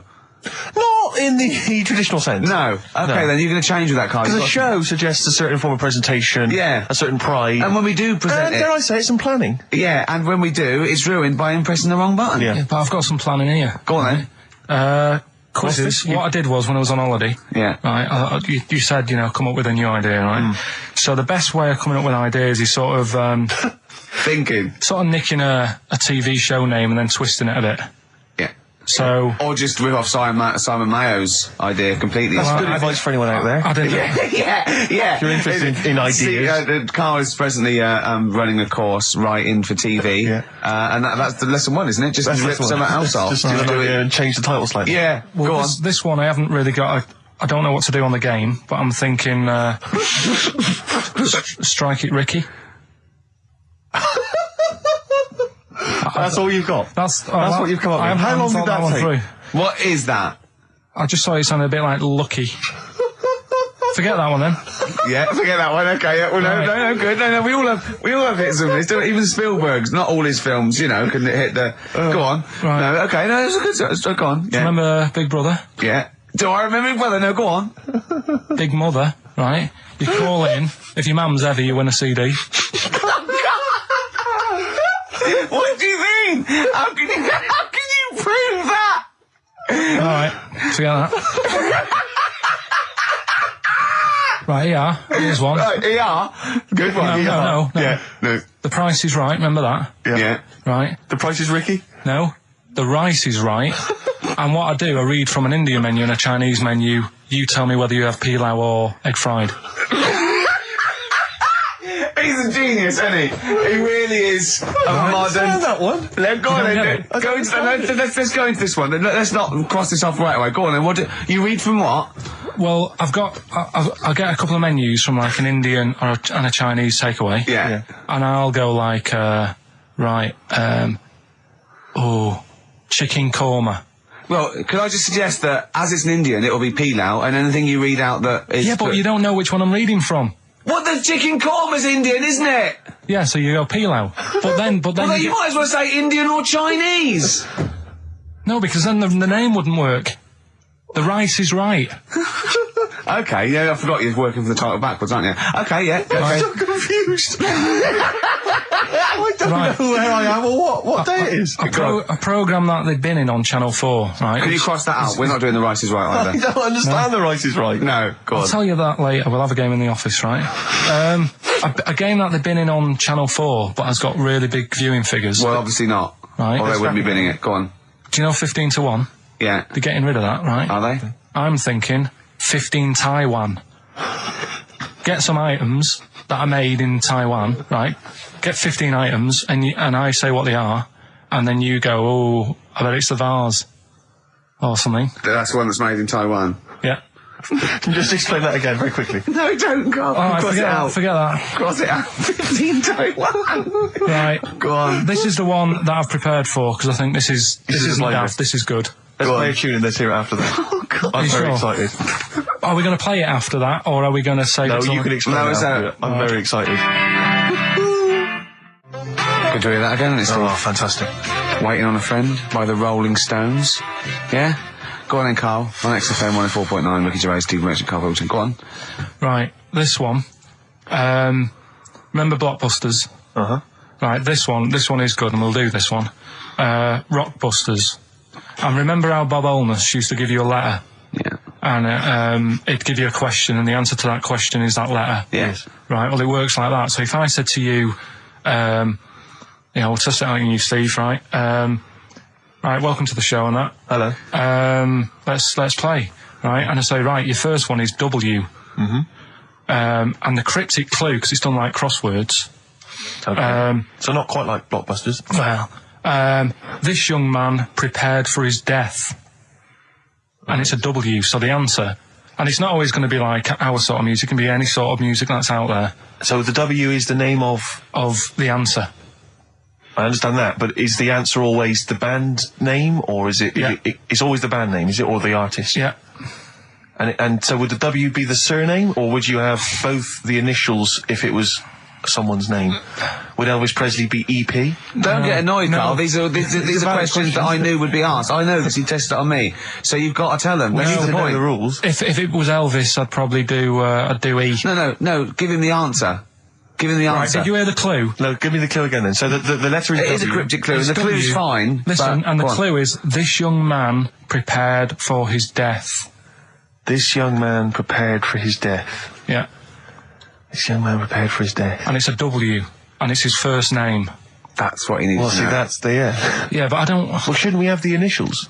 Wouldn't that make it easier? I mean, Yeah, wouldn't- but they didn't do that on Blockbusters. It just had one letter. They did. They They did if it was if... The gold one they often had us for 3 or 4. Did they? Letters, yeah. But it was normally just one word. It wouldn't have been a name or something. All right, then. W... W-Y. W-Y. Will Young. Excellent. I Right, didn't so understand it. What was this the young Will man... prepared for this young man. So he's sort of mixed sort of cryptic. Yeah. But I mean, you know, that's a good effort. That's better than Yeah. usual. No, it's that is better than It's not usual. bad, is it? So do you want to play? Let's play Rockbusters. Yeah, Rockbusters. How many of these have you got? No, because No, let's just clarify a couple of rules here, Karl. Let's just make sure we thought everything through, because I'm pretty certain when they get these things on TV, they at least have a go at them in the office first before they put them straight on there. I'm sure that's how it works. I'm sure Bob Holness just didn't turn up the first day, and he goes, "Don't worry, we'll wing it. It'll be fine. Bring the students in. Let's have a go." I'm sure they did a bit of preparation. So let's just check. We've got every base covered. Yeah, Firstly, how many questions have they got? I'll to tell get you right? what. Let's do this off air then. Should we play a great tune? Well, yeah. Well, people need to call in, don't they? Because we're doing it, aren't we? Yeah. It'll be all right. And there's good stuff. I've got CDs, right? I've got some compilation stuff and a couple of videos and that, so that's what they're playing for. Call up now, 08700 800 1234. Get them on the air, we'll play the game. Brilliant. What's going on? I don't know. The adverts aren't working today, and I'll have to get an engineer in as well. Right, so don't play the adverts. I don't want to play them anyway. Don't play them. It's not our fault if it doesn't work. It's... Why? Do you realise if we were, like, live, we'd be heckled off the stage? Right, don't play the adverts. We wouldn't survive in the real world. I'll sort that out. Right, get the people on the air now. Just Rick, calm down. Play a record then. Do something, for Christ's sake. All right. Sam? Hello? Is it sounding all right today? It is. It's just about. All right. Cheers. That is worse. Right. Yeah. And so we've got Sam on the line. Who else have we got there? So we've got Tim as well, haven't we? Hello. All right, Tim. Tim and Sam. Right, You sound quite similar, lads. Could one of you affect an accent or something? Which one's Tim? Yeah, it's me. Okay, which one's Sam? It's Sam. That's slightly deeper. Yeah.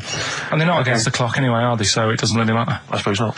So I think Steve just wanted a bit of variety. Okay. You understand the rule, lads? Could you explain them to us?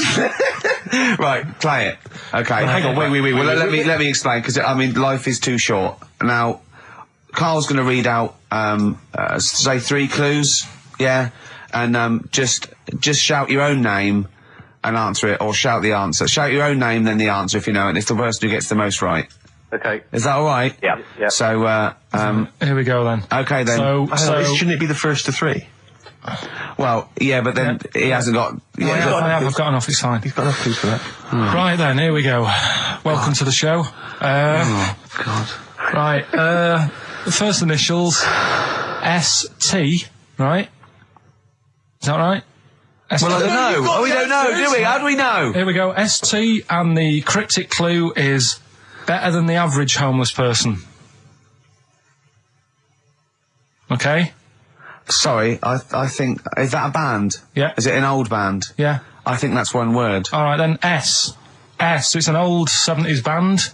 Better than the average homeless person. Tim? Go on. Supertramp. Supertramp it is. Yeah. Well done, 1 point to you, I have no idea Tim. why that's right, by the way. You don't understand why it's right? He's a super tramp. Oh, right. Better than the average homeless person. Yeah. Yeah, cryptic. Yeah. Okay, second one. Come on, Sam, you got That's actually quite good for Karl. Trust me, Tim. Take that as a good clue. Because, yeah, okay. We won't do this again. Right, 1-0 to Right, here we Tim. go. Right. F. The letter is F. That's the next one we're moving on to. And the cryptic clue is, the little girl is hungry. What shall we do? The S or F? I've got it. F. Freddy. Sam. Peter. Yes, 1-1. Feed her. He's pulled out of Feed her. Yeah. Feed her. Okay. Yeah. So that's 1 each. So this is the decider, isn't it? Wait a minute, ITV are on the phone. Well, you said first to 3, so no, it's not, is it? That's what I said. Just do the 3 clues and who gets the most. Okay, well, we can do that now. So, here we go. I love this. This is rubbish. Go on. So, here's the last one. The initials are AK, right? And the cryptic clue is exploding pet. Shout out your name if you know it.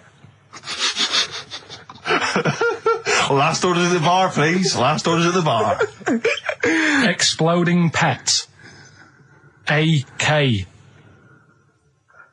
You're tuned to XFM 104.9, Karl Pilkington's quiz, Rockbusters. The format is still available. The highest bidder, please give us a call, or you can email ricky.gervais@xfm.co.uk. Is it a band or a singer?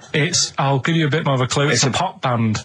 Okay, we wouldn't... Sam. Tommy Kissem. Yes! Hey. Oh, this is amazing radio. So who was that won? That was Sam who won. So it's 2-1 to Sam, so he wins...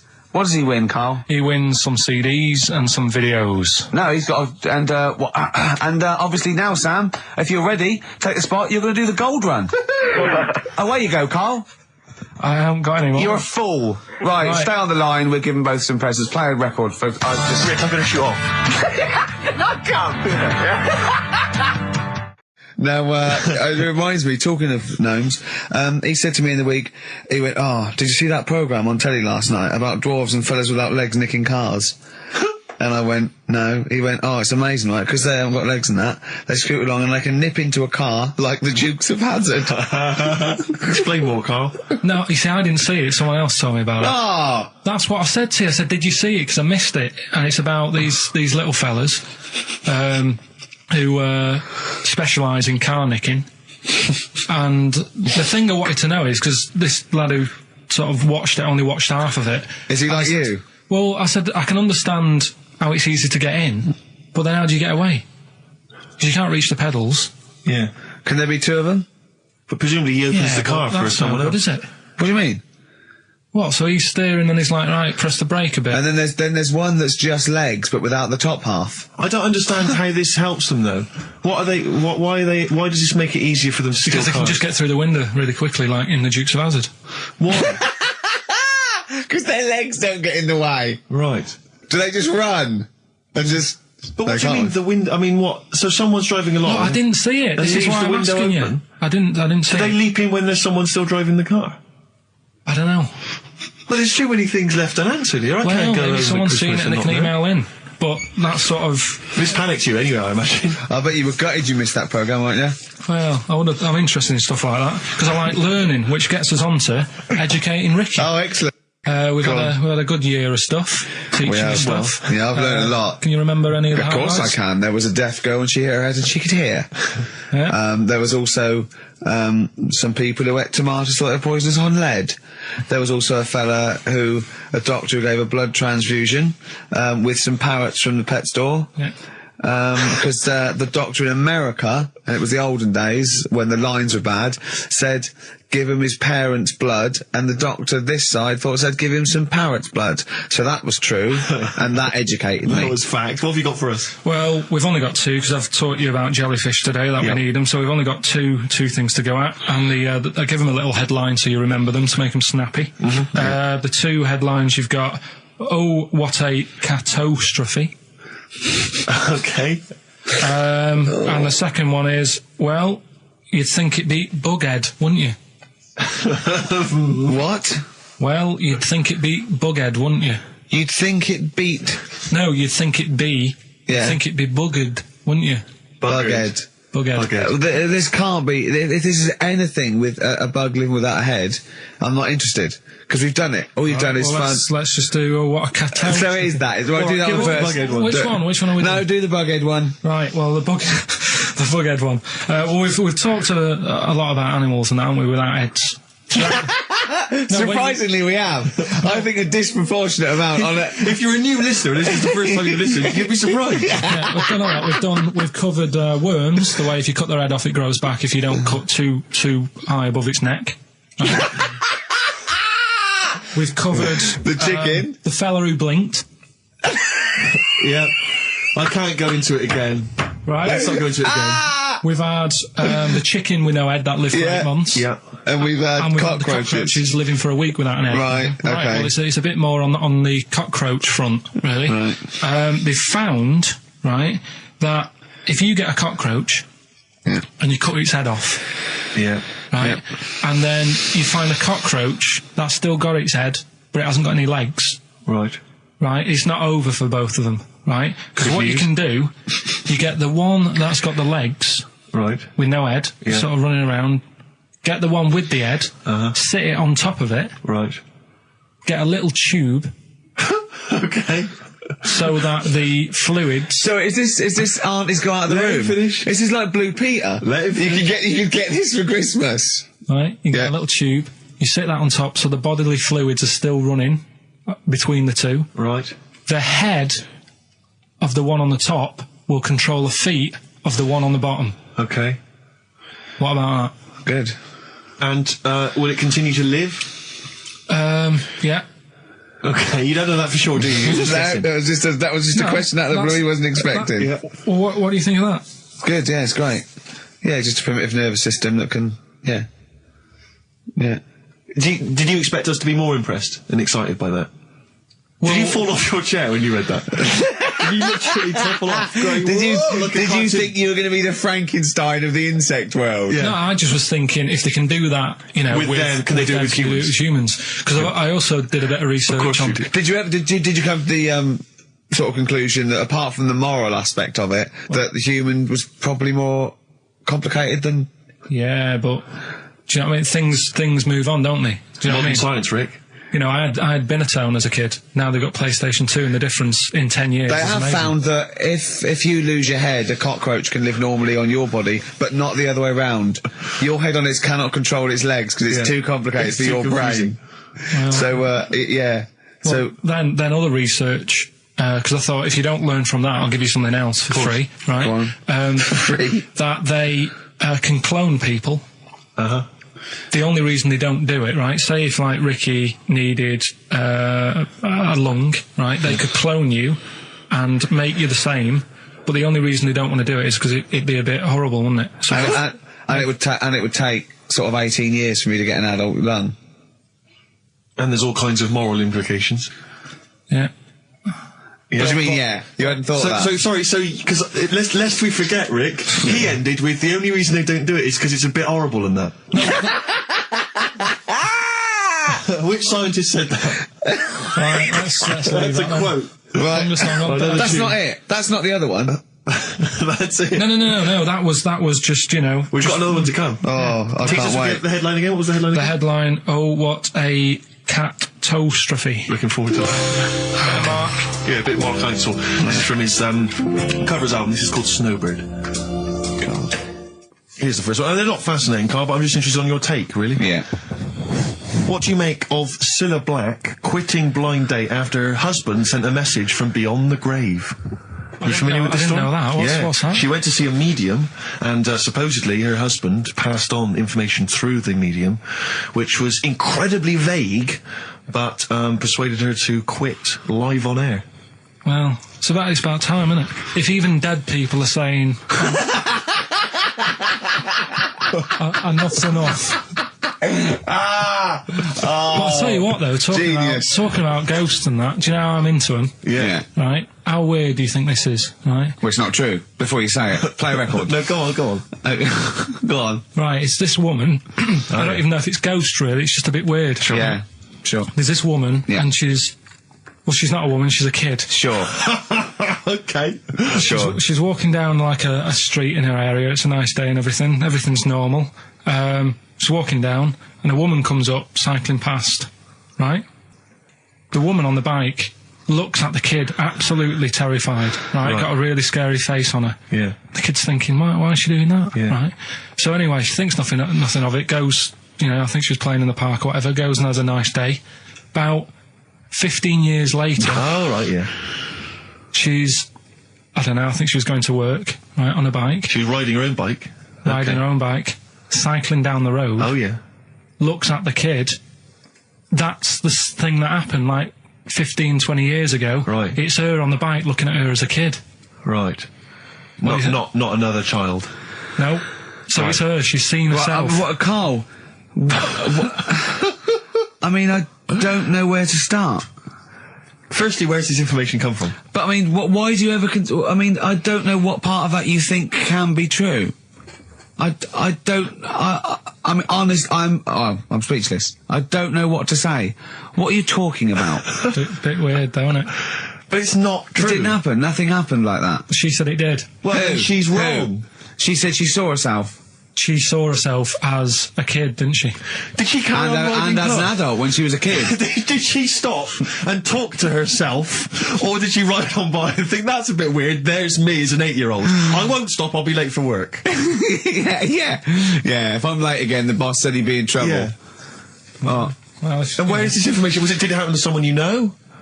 No. You overheard it on the bus? No, it was in the 14 Times. Oh, right. Well, okay. that's the answer. Good. We've got to the bottom of that. Right, good. Acid. I would sort you out with some science. Brilliant. I forgot the puns in mind, didn't I? I forgot the puns. Go on. Right, so, you asked to sort of be taught some science and that last week after being taught about war. So, did some research. And, there's a few things. I think we'll just cover one of them now. Go on. We've talked a lot about hairy kids. We have discussed I love the fact that Simon Sharma has never started a programme like that. The Jacobites. We've talked a lot about hairy kids. Go on. It's a little bit. I mean, it's not your traditional science stuff, but it's still interesting, and it's a little bit. You know, it's still. Yeah, we talked about hairy kids. We have disproportionately, honestly. I think this show's talked about hairy kids more than any other radio show. Well, it's one that. Sorry, I noticed both of you there dropped the H or the H or however. I had to. So airy kids, hairy, hairy children, not sort of airy, kind of light-headed or. Yeah. Well, there was the case of the one who lived in China. Yeah. And which was weird for two reasons, wasn't it? Yeah. Well, go on. One was like it was covered in hair. That's already weird. And the doctor sort of checked him over and said, "Well, yeah, he is hairy, but he's quite healthy. Apart from he had a little bit of eczema and a boil." That was the main bit of the story, wasn't it? Yeah. But this one, right? We have sort of talked about it, and you weren't having any of it at the time. What? This next bit of science I'm telling you about. Go on then. Right? Remember when I told you about a lad who was living at home with his mum and dad, right? Everything's, normal life, go to school, that sort of thing. Yeah. Then, I think his mum and dad had an argument, and it kicked off a bit, and he thought, I'm sick of this. It's happening all the time now. They kept having arguments, so the kid ran off into the woods. Mm-hmm. Oh. Yeah. Right? God. Now, he left, he went and ran in the woods, and he ended up living with some monkeys. Right. Right? And he thought, this isn't a bad life, there's no arguments going on. Sure. He was getting on with them. And the weird thing bananas. is, this is where the science bit comes in. Oh, sure. He grew a load of hair on his body. That's not true. It's not true. It is true. It's an acquired characteristic. I bet someone will back me up on this. But no, you can't. You can't grow hair like that. You might get a little bit more down here. The erectile tissue might, they won't fall out as much. But you don't actually grow a big mane if you're cold and you're a human. Well, he did. This lad did. I know it sounds a bit strange in that, but he was living with the monkeys, and because it was cold, his body reacted to it. Listen. He was no hairier than he would have been if he was walking around naked on a cold day, with or without living with monkeys. The fact that he was living with monkeys makes no difference. No, I know, but I'm trying to get, picture it in your head what it's like. Although Mickey Dolenz was always pretty hairy.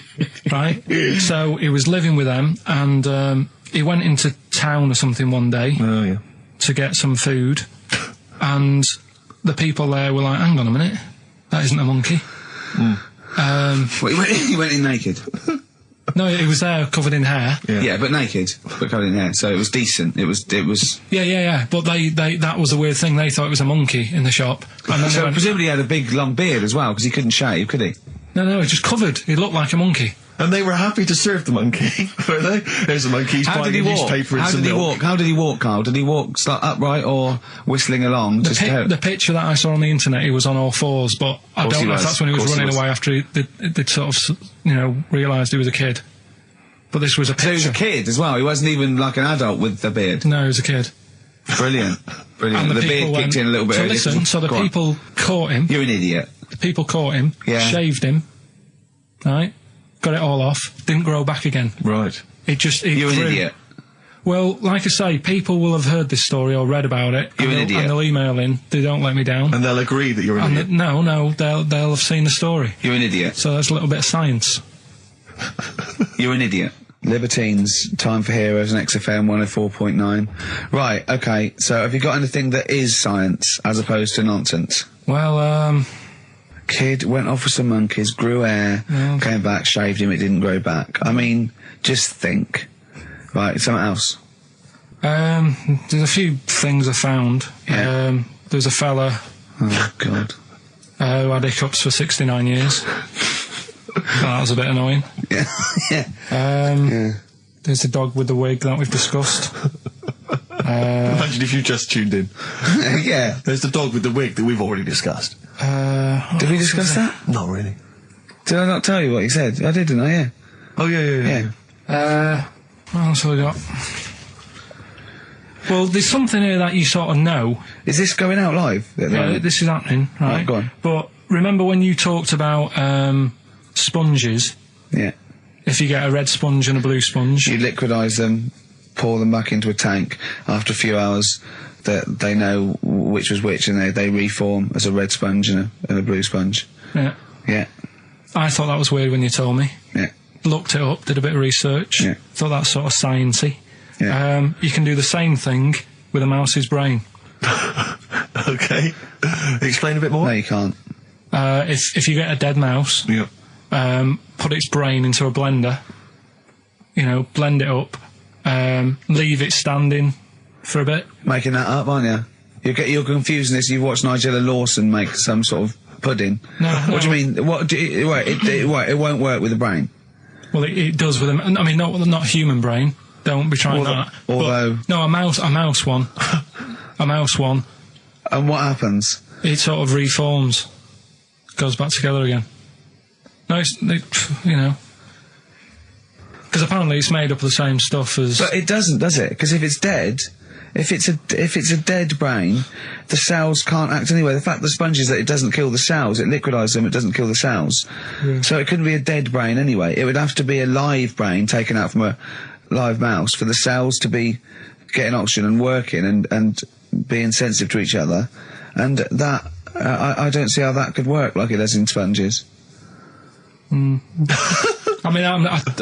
do you know what I mean? You're not a scientist. I've just sort of read it and gone, oh, that's interesting, I'll tell Ricky and Steve about it. Yeah. You're quizzing me as if I've come up with it. Yeah. Someone else has done it and said it works. Sure. So I'm not... Do you think ghosts are behind it, or do you think there's a scientific explanation for it? No, it's just one of them weird things, isn't it? Yeah. So that's what you sort of science covered for this week. Well, that was another barnstorming feature from Karl Pilkington. Is that it? Is that the two things you got this week? Thanks very much for that. Well, I mean, there's nothing behind them. Do you know what I mean by this? There's not like a weight of intellect behind these facts. Why don't you make that your science project for this week? Find a dead mouse somewhere, Karl, and a blender, and we'll bring that in next week. We'll do it live on air. See what happens. Oh. Well. Do you feel sort of let down a little bit sometimes with our reactions? Well, what are you expecting us to do? What are you expecting us to just like look at you, open-mouthed, staring at you in awe?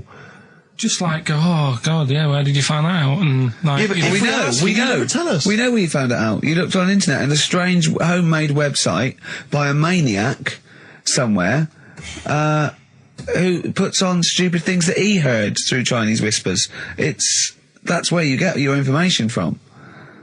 I doubt that anything you've ever come up with is verified. If it is, it's luck. But what do you expect me to do for you? Do you know what I mean? I'm just... I'd like to know what the source of the information is. I'd like it to be, a research study by the University of Columbia, rather than, a guy who calls himself Mr. Pickles. On a website somewhere. www.lunatics.com. I mean... Oh, God. Some kind of evidence. Do you know what I mean? I must warn you now, you know that Steven Spielberg thing's coming, Taken? Yeah? About alien abduction. When you watch it, just remember this, it's not a documentary. Okay? Alright. Alright? You remember E.T.? We were discussing that earlier. You know that's not fact. It's actual fact. Brilliant. Black Star Radiohead from the Bends on XFM 104.9. Rick John has emailed in. Yeah. It looks here like he's maybe trawled the web himself. I mean, I don't know if people just immediately leap onto the web every time Karl says something in his defence. I think our listeners are always on the web. Yeah. Anyway, he seems like he's reprinted here a news story, which seems to confirm Karl's monkey boy story. Yeah, what was the news Doctors story? baffled by boy 6 covered in ape-like hair. Doctors in Kazakhstan are baffled after finding a 6-year-old boy covered in ape-like hair. Yeah. The boy, called Ablay, was found in a remote mountain village close to the Chinese border. He's covered in thick hair from head to toe and has an oval-shaped skull. Doctors suspect nuclear radiation or a genetic disorder may be responsible. Fine. But this is an interesting bit here. But sorry, it's not that you could have genetic defects. I've seen lots of people born with long noses, 5 feet, etc. I'm saying that he wasn't normal. he wasn't normal, and then went to live with monkeys and grew the hair. Well, that's my point. But it says his mother and father are distant relatives. Such marriages are common in the Kazakhstan mountain hamlets. Now, the village elders were consulted as to what to do with him, right? Now, these are the village elders. These are the wise men of the village. These are people, presumably, that all year long are telling the village how to live, how to survive. Yeah, you're in charge because you've lived longest. Yeah, exactly. You presumably are solving any kind of moral conundrums, any sort of awkward things. Do you know what they suggested that they do with their hairy son? Go on. Send him to the circus. The Karl's nodding. Put him in the circus. That was what they suggested, and the mother actually wanted him to go to school. Instead, I don't know, school or circus, I don't know. We don't know what's better for him. Exactly. I'm not sure. We must consult the elders. What do you think, Karl? It's not a bad life, is it? What, the circus? Yeah. Well, you ran away from it. Yeah. Love it. But remember that thing that I saw about that fella who, I don't actually talk about it really, so Go on. Tell us now. You've hooked me. Come on. You can say it. It's okay. What, are you worried that it might be insulting to someone? Well, it's not nice, but... Well, you're not taking the mickey out of it. You're telling us... Go on. It's just... It was in that book again that you got me. You know, the book full of weird people. Go on. And things that are wrong with them, and hairy people, and... Yeah. Lad with 3 legs and that. There's a fella... basically just a head and a little body on a skateboard. Yeah. Right?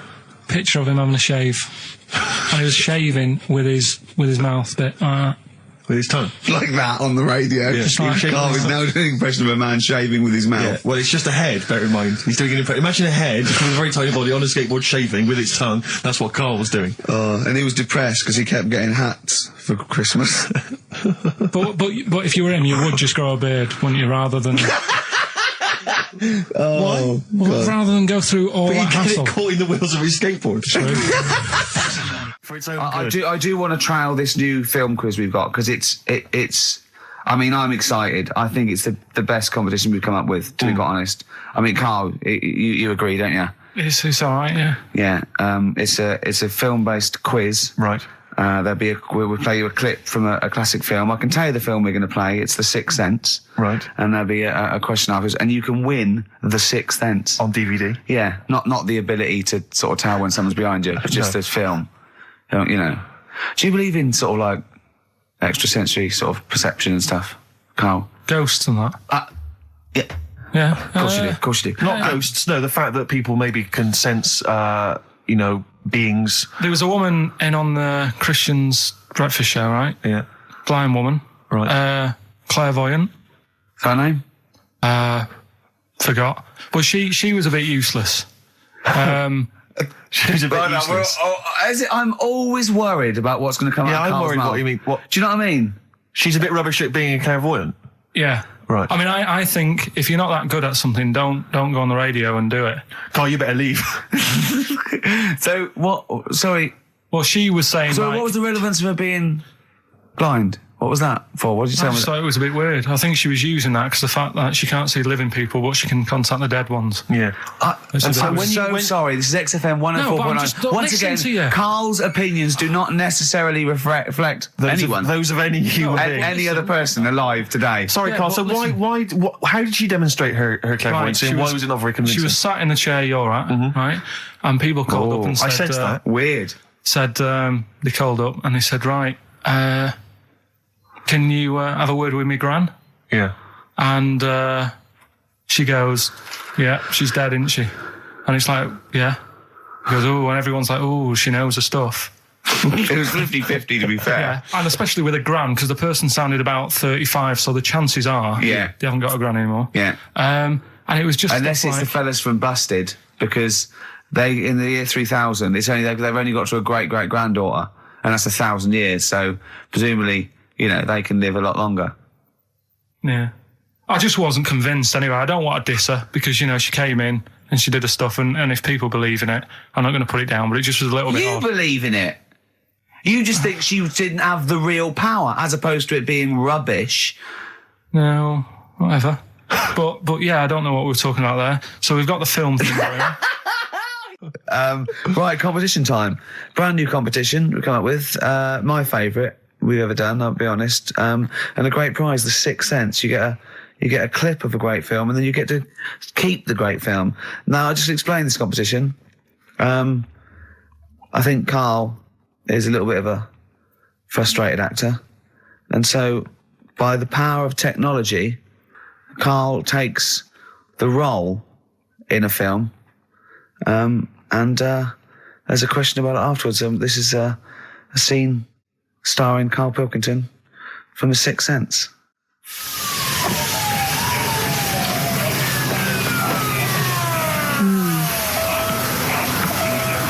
Jeez, I hope nobody got hurt. Be all right? You're very quiet. I'm just thinking about stuff. That's all.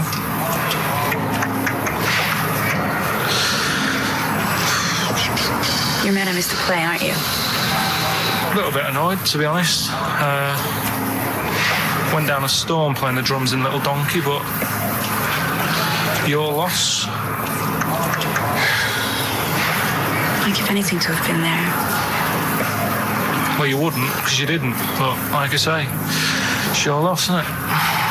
Anyway, I'm just quiet because I'm thinking about stuff, like I said. Right? I'll make a big deal out of it. What is it? Well, I was just thinking, what would happen, right, if you put a chameleon on a mirror? How would it handle that? It's a bit weird, isn't it? Oh, you're scaring me. That's scaring you. This'll scare you, right? The other day, saw two old men sat there having a Twix. You never see that, do you? Old fella having a Twix. You see ghosts, Cole? No, just the old fellas having a Twix, but... They talk to you? No. They tell you to do things? No, because they were too busy eating, but... What's that got to do? What are you looking like that for?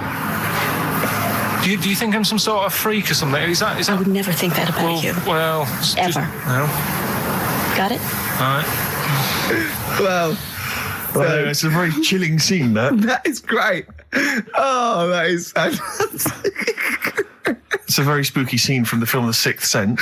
Rick, I think you've got a question. Well, yeah, I mean, Karl played it wonderfully there, the role of the child that sees weird stuff. But who played the original role? What was the name of the child actor who played the original role? It's email only, ricky.gervais@xfm.co.uk. You can win a copy of The Sixth Sense. But I think we can probably play it again later for those that missed it, or those that caught the tail end, or those that need another reminder. Yeah, you got to get your, it's 15, 20 minutes, get your answers in. We'll pick a lucky winner, and then we'll play it again, because I think Karl can go to Hollywood with some of the things I've seen there. Absolutely stunning. Absolutely stunning. ricky.gervais@xfm.co.uk. I'm going to play a track now. We tried to play it a couple of weeks ago, but the jumped. So I got a new CD of it. It's Papa Garcia, and this is Natalie and Nusi. Letter to Hermione. David Bowie off Space Oddity album. XFM 104.9. See, I don't know where. I thought you'd sort of learnt a little bit, Karl, what is an interesting fact and what might just be a mentalist online. Do you know what I mean? Do you know what point we're making here? Why the truth is so much more even a little bit, even something that's just, mild, but is definitely the truth, is so much more interesting than just wish fulfillment of truth. To me, if it starts with there was this ghost, right, it's not interesting. You could say anything. There was this ghost that could turn custard into wine. It doesn't matter. There was this ghost that had 9 heads. Doesn't matter. There was this. Carl's looking at you going, there's a ghost that can turn custard into wine. Yeah, it doesn't matter what you say after that. There's a ghost that can swallow alligators whole. The premise means it's not true to me. Do you know what I mean? It's like people say, you know what? God, right? He's incredible. I'll stop you there. The fact that he can make the earth in 7 days, well, you've lost me already. Do you know what I mean? Whereas someone says something like, a cockroach can live 5 days without a head, that's interesting. Right. Do you think when you die, they say, you're a ghost, this is going to amaze you. You can go and you can spook people out. Yeah. Do you like custard? Come over here. No. Well, if you don't, you don't. Do you like wine? Of course I do. Oh, you are going to love it. You're going to love me. You're going to love it. I've lost all my loved ones. Yeah. Do you see what I mean? It's what your sort of beliefs are based on. Mine are sort of on, I suppose, logic and science. And so I'm amazed by the world. And so the Iceman, why does that amaze you? What's like, ooh... Well, they found some part of our preserved past. It's interesting. Again, I'm amazed by anthropology and evolution. Yeah, it's just that line on its own like that. They found an Iceman is great, but then it went on, and it's going on about they've had to get different people involved to find out how old it was. Because first of all, the story started off right, an old fellow on holiday somewhere. Where did they find it? In Sweden or something? and he was walking in the hills. And He was walking in the hills. in heels.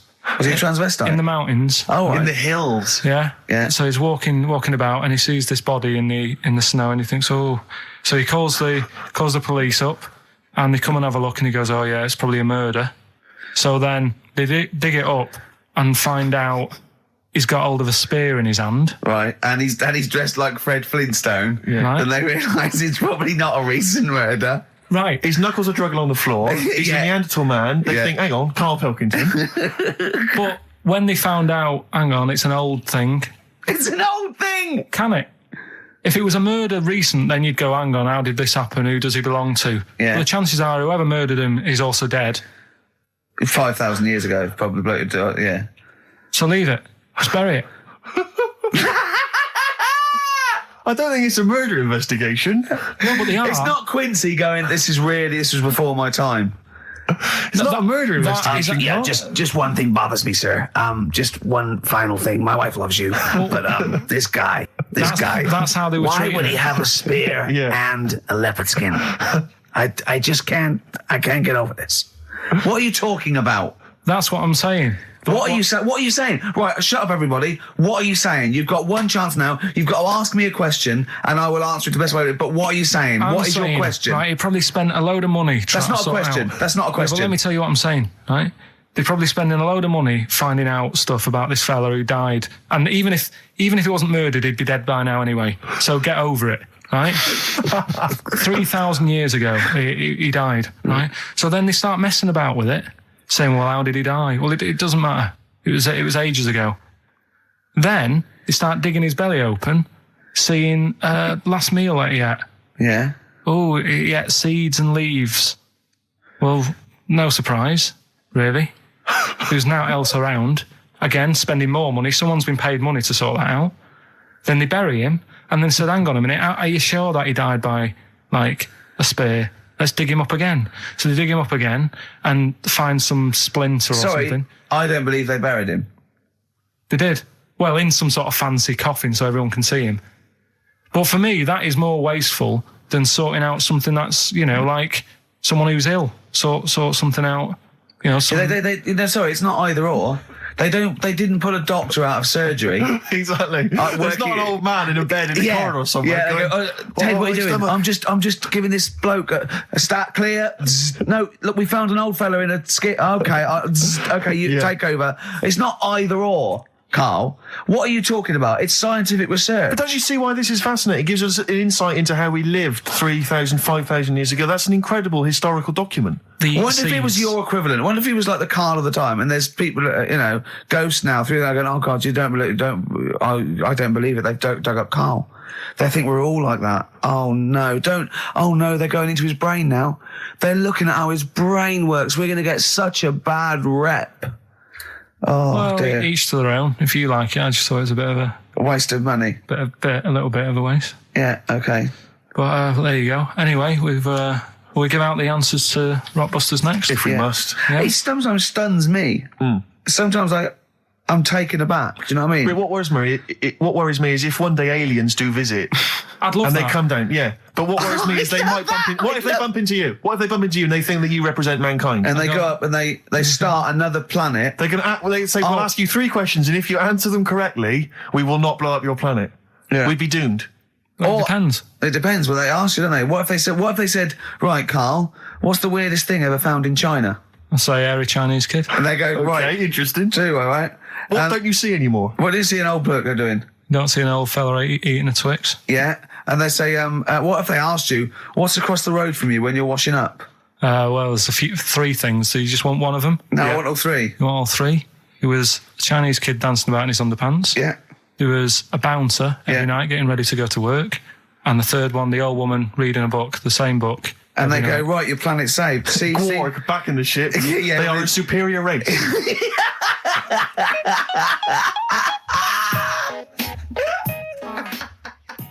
I just always find that thing that if, you're used to living with someone, one of you will go, let's go to bed, then you'll go, all right. But when you're on your own, you go, you just forget to go to bed. I just stay up. Okay, stop eating now, Karl. You've ate all the food. That's just a plate. All right. Okay. Yeah. No, I stayed up and watched, there was a thing on about Dracula. Right. What, Dracula? And I found a flaw in it.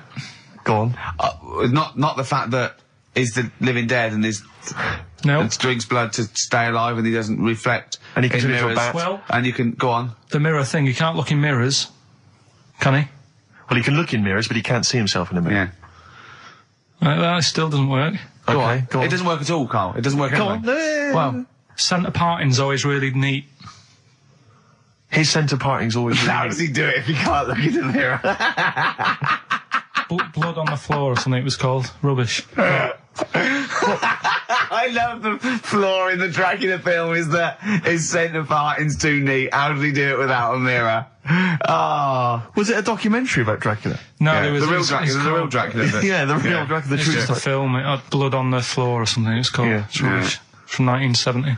Yeah. Right, but you say that and watch that. You know there aren't Yeah, really that's right. vampires in that sense. Yeah. Yeah, but it still annoys you that his centre parting was too neat. Well, if you're going to do it, do you know what I mean? I'd like to see him with a fringe sort of pushed forward and maybe a hood up, alright? Come to suck your blood and that, alright? Yeah, just bits of tissue paper all over his face where he's cut himself shaving. Oh, can't see. Bloody mirrors annoying me now, isn't it? I'd love to see that. A little mank Drac. That'd be great, wouldn't it? Well, that might be a film that we do in our movie. Mancula. Just getting onto that. Mancula. Count Mancula. Alright? You got any rave? You got any rave music? Huh? Got any Oasis like that? That'd be brilliant. He came from Manchester. Please welcome Mancula. Alright? That'd be great, wouldn't it? His hair's a mess. Well, I can't see it in the mirror, can I? I told him about this thing. I don't know if any of you out there know about this, but there's an experiment they did in the 50s, a clinical psychology experiment where there's your two hemispheres of the brain, okay? They're joined by a thing called the corpus callosum, right? Which is just a little flap of skin, like a little scarlet lead that joins your two hemispheres. And what they did, they cut that in half, and they thought it was a cure for schizophrenia, but what it turned out to be, or epilepsy, I think, I can't remember, was that your two sides of your brains didn't function together. You couldn't get information. I was telling Karl all this thing, and one of the things I told him was that they did it on a monkey, and it fought itself over a nut. Like its right arm was connected, by its left lobe of the brain, and it was fighting over itself. And Karl went, instead of like thinking this is amazing experiment, he went, would it have been happy if you'd given it two nuts? Yeah, I know.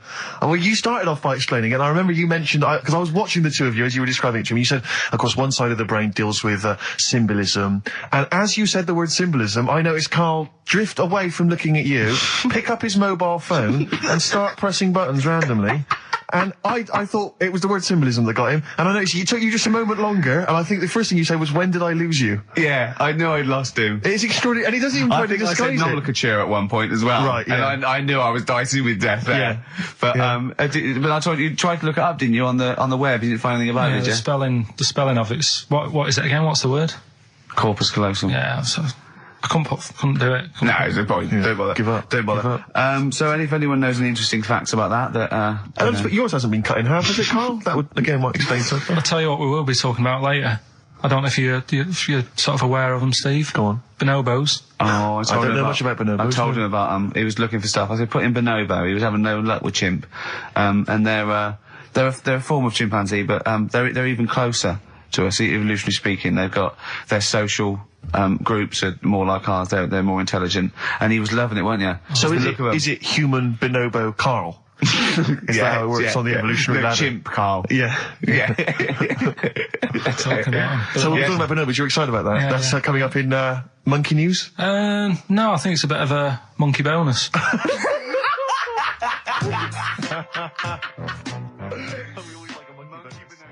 Okay, this is Karl in the classic The Shining. And what's the question? Well, we might ask that afterwards. Okay then.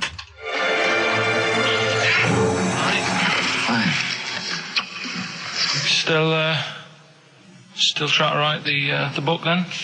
Yeah? Yes. Good. Funny, someone told me the other day, weird thing about a typewriter, the top row of letters, the longest word you can write is typewriter. I'll just show you. That's weird, isn't it? It's just the typewriter being You're not in the mood, are you? You're in one of those grouchy moods again, that you get into when you're writing. I'm not being grouchy. I just want to finish my work. Yeah, it's just being a bit funny, a bit offhand and that. Let me explain something to you. Go on. Whenever you come in here and interrupt me, you're breaking my concentration. You're distracting me. And it will then take me time to get back to where I was. Understand? Yeah, but I just was coming in to try and cheer you up. You know, if you... I mean, I'm full of ideas as well. You know, if you're having a problem coming up with stuff, got loads of ideas you could write about. The other day I read about this airy Chinese kid. What do you want me to do about it? No, it's just that it could make a good book. Do you know what I mean? Sort of following round. That's swell. Well, I'd buy it. You know. But if you don't want to know, don't bother doing it. But, do you know what I mean? It's just airy Chinese kid. It's weird because they're not normally that airy over there. Yeah, this kid cakes in it. But if you don't care... I wouldn't touch one hair on his goddamn little head. You won't have to touch any hair on his head. Like I say, he's covered. Leave the head alone if you want. Touch his hands. He's totally covered in it. But I love the little son of a bitch. Well, don't go that far. You haven't met him. But I can sort it out. I'd do anything for him. I don't think you'd expect that much. Just take him to the barbers 3 or 4 times a week. You know, he's a good little kid. In fact, I'll do it. I think I'll write a book on him. Yeah? How do you think you can handle that? Yeah. You're not too busy, are you? Well, yeah, I'm pretty busy. I've got to sort out some monkey facts for the show this Saturday, but I reckon I can still... Why don't you start right now and get out of here? All right. I will. If you're going to be like that. Couldn't borrow a pen, could I? See you later. There you go. Haunting stuff there. Karl Pilkington in The Shining. You know, in the film, Jack Nicholson goes crazy because the suggestion is he's maybe possessed by demons that maybe are in the hotel. But, you know, if I was stranded in a desolate hotel, removed from all human contact with Karl, I'd go mental with an axe without being possessed by demons.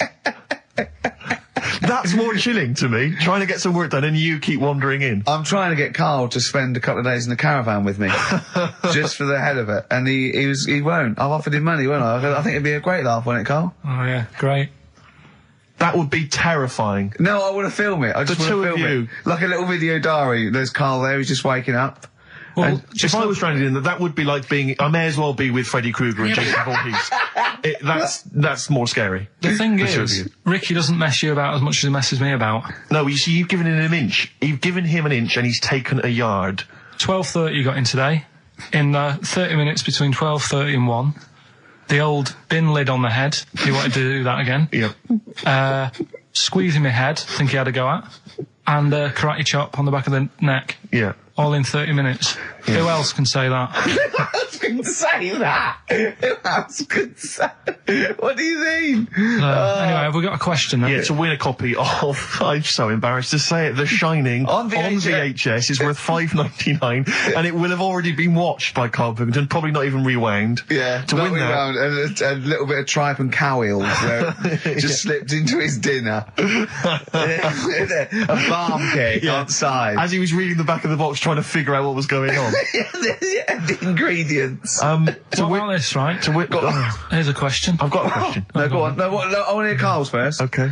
No, it's about the film. Because when I was whizzing through it, I saw something and thought, oh, that's good. The kid who's in it, he was writing something on the back of a door with lipstick. What was it? Well, that's a tricky question. I can't remember. Nor can I. Right. So the kid in it was writing something on the back of the door. Is that going to be too hard for anyone? Let's see if... I mean, I wouldn't be surprised if there's somebody... Right, the phones are going, so it might be. Yeah, but this is email, isn't it? All right, Ricky.Gervais at xfm.co.uk. What was being scrawled on the back of a door by the little kid in The Shining? To be honest, if you know that, it means you've probably already got it and you've watched it about 8 times. Yeah. Fair enough, though. All right. It's something, when I was looking on the web, found something out. Go on.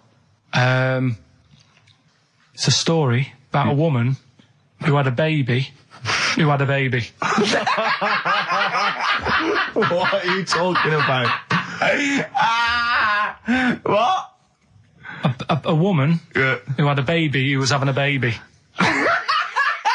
It was no clearer when you repeated it. No, Carl, I don't know what to do. I don't know what to do for the common good, right? Pursue this line of inquiry, right? Because I don't know where it's going, or play a record. I'm actually torn. I don't know what to do. No, I remember seeing it and thinking, I've got to tell Ricky about that. It's brilliant. What should we do? Should we go with it? It's entering into the abyss. It's opening Pandora's box. It's peeking. It's going down to the cellar. I've got a couple of questions though. Go on then. Well, come down there with me. Okay, come down the cellar with me. Okay, right, Carl. What? First of all, it was on the way. What do you mean? The baby was what? Had another? Was it? She didn't give birth. They didn't. The doctor didn't find one of those set of Chinese dolls up her. Russian dolls, whatever they're called. That's what I pictured it like. Those dolls where you take the head off and there's another one in there that all look the same. But no, the story was there's a woman who's... No, don't just say it again. That's a headline. That's not a story. There was a woman who had a baby, That's not a story.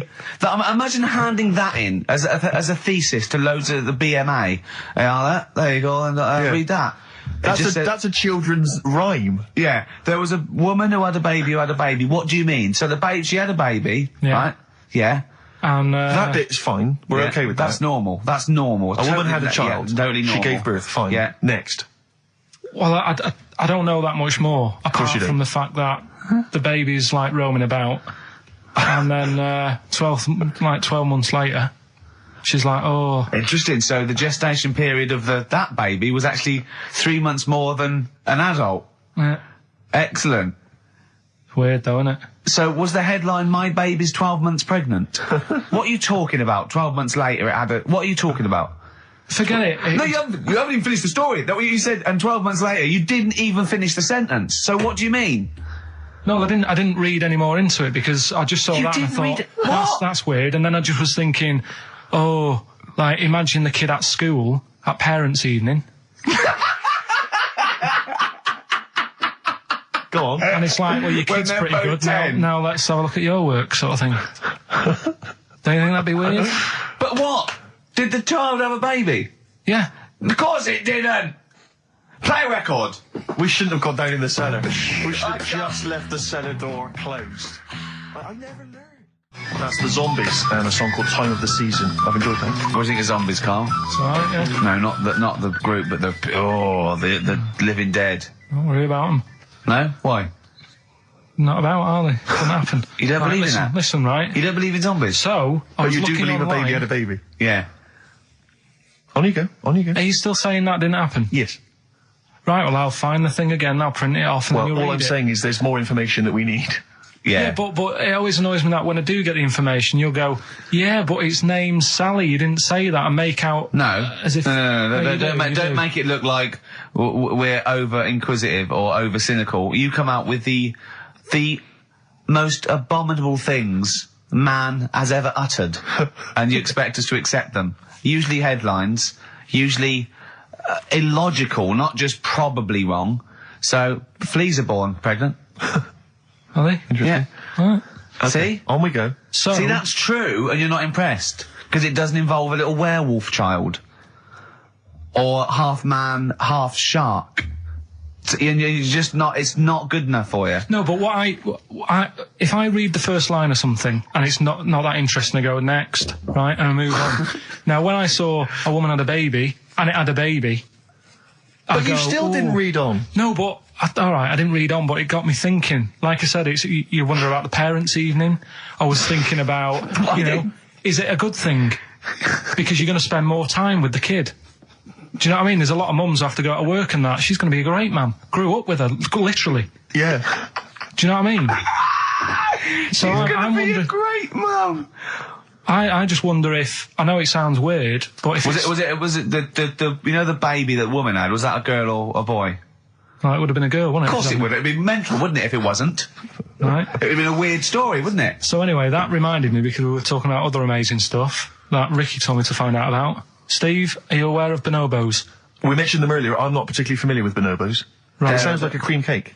No, they were a sort of a chimpanzee, but more advanced than the traditional chimpanzee. They live in one sort of particular area, and you know, it's the sort of closest animal to the missing link. They're very intelligent. They take on a lot of social aspects of human. They have sex for pleasure and no other. Steve's looking annoyed.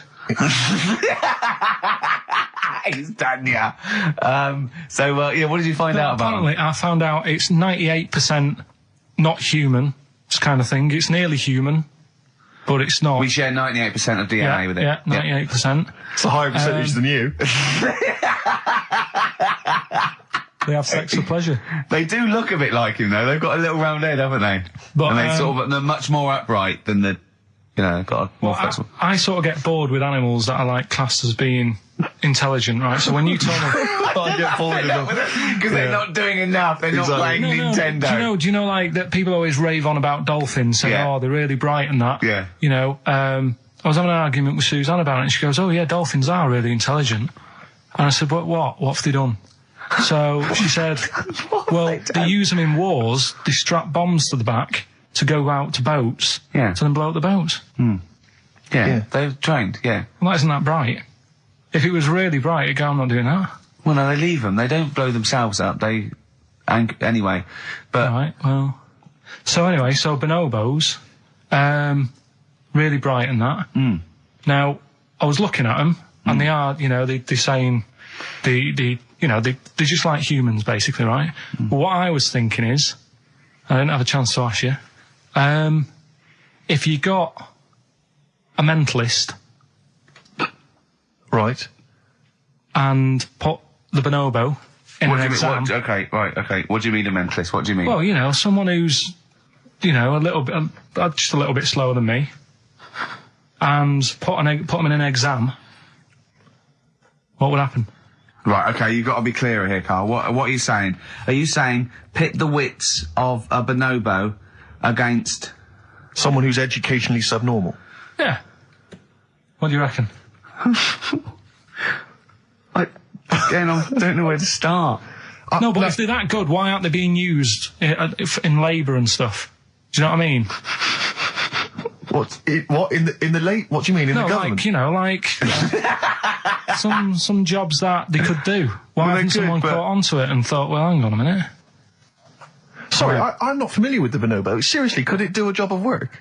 How advanced are these creatures? Lots of animals do job of work. I think Karl wants this bonobo to start going to work with an umbrella and a bowler hat and have sort of like rudimentary language skills like morning. So I couldn't employ the bonobo to be my PA. It's not. I mean, how advanced are they? Could I teach you to go in the shops and collect something and bring it in? But you can teach a dog to do that. Yeah. It depends what you mean by intelligence, social interaction, also dexterity capability, you know. Could it produce this show? Yes, I'd have thought it could, randomly. Yeah, just by pressing the buttons it can do a better job. It depends what you're asking, Karl. What you mean is, could a chimp beat a thick human at an intelligence test? Yeah, that's what I'm saying. But it depends on what the problem with the human is, doesn't it? Right. First of all, mental illness has nothing to do with intelligence. Let's get that straight. That's one thing. Mental people aren't necessarily less or intelligent than people. Now, is that the clinical term? Well, exactly. A mentalist. A mentalist. Sometimes I don't know what to do. I don't know whether to start with where he's going wrong with the question, to answer it, to find out what he really means, because... It's just that if that did happen, right? What could happen? You want the planet of the apes, don't you? Here we go. Go on. Right? I go to school. I go to a new school. Yeah. I go in the class. There's 3 bonobos sat on the back row. Yeah. Right? I think it would make They're everybody... bad kids, are they? Everybody would work harder, because you go, well, I don't want a monkey beating me. Whereas when I went to school... You think they'd be an incentive? Yeah. Well, I think... Okay, they go, oh, go on. What do you mean? No, I would have loved it. Because, I mean, one of the reasons I didn't like school is it's like, oh, I'm not bothered.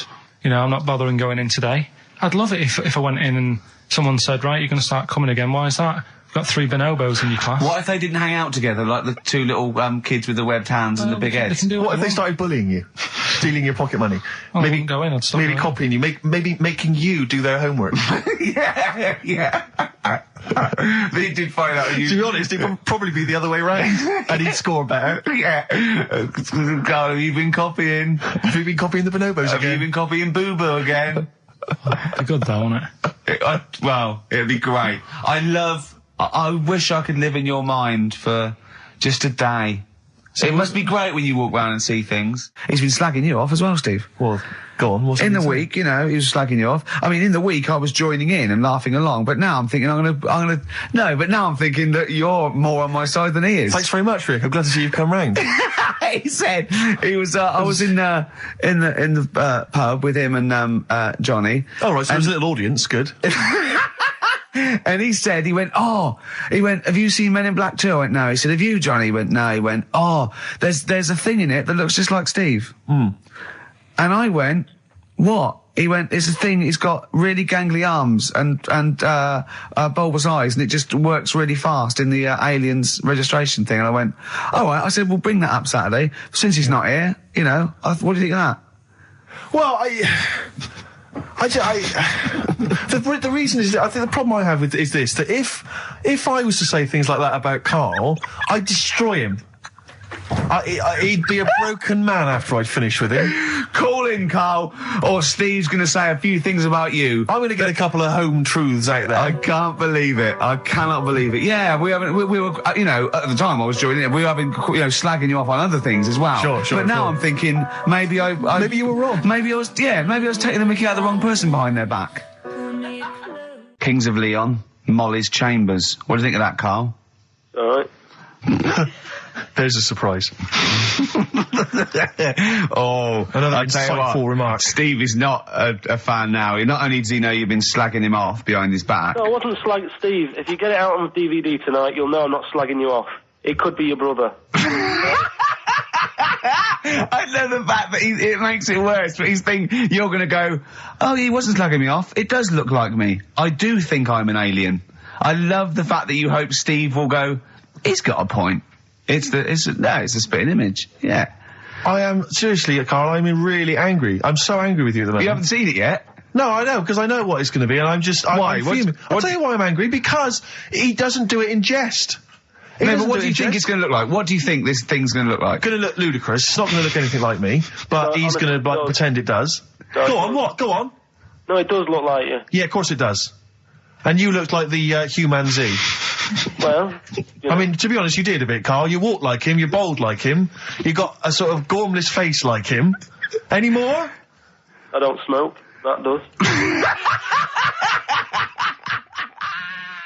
Whoa! Well, we've got some weird stuff to talk about, though. What? Coming up later. What? Derren Brown.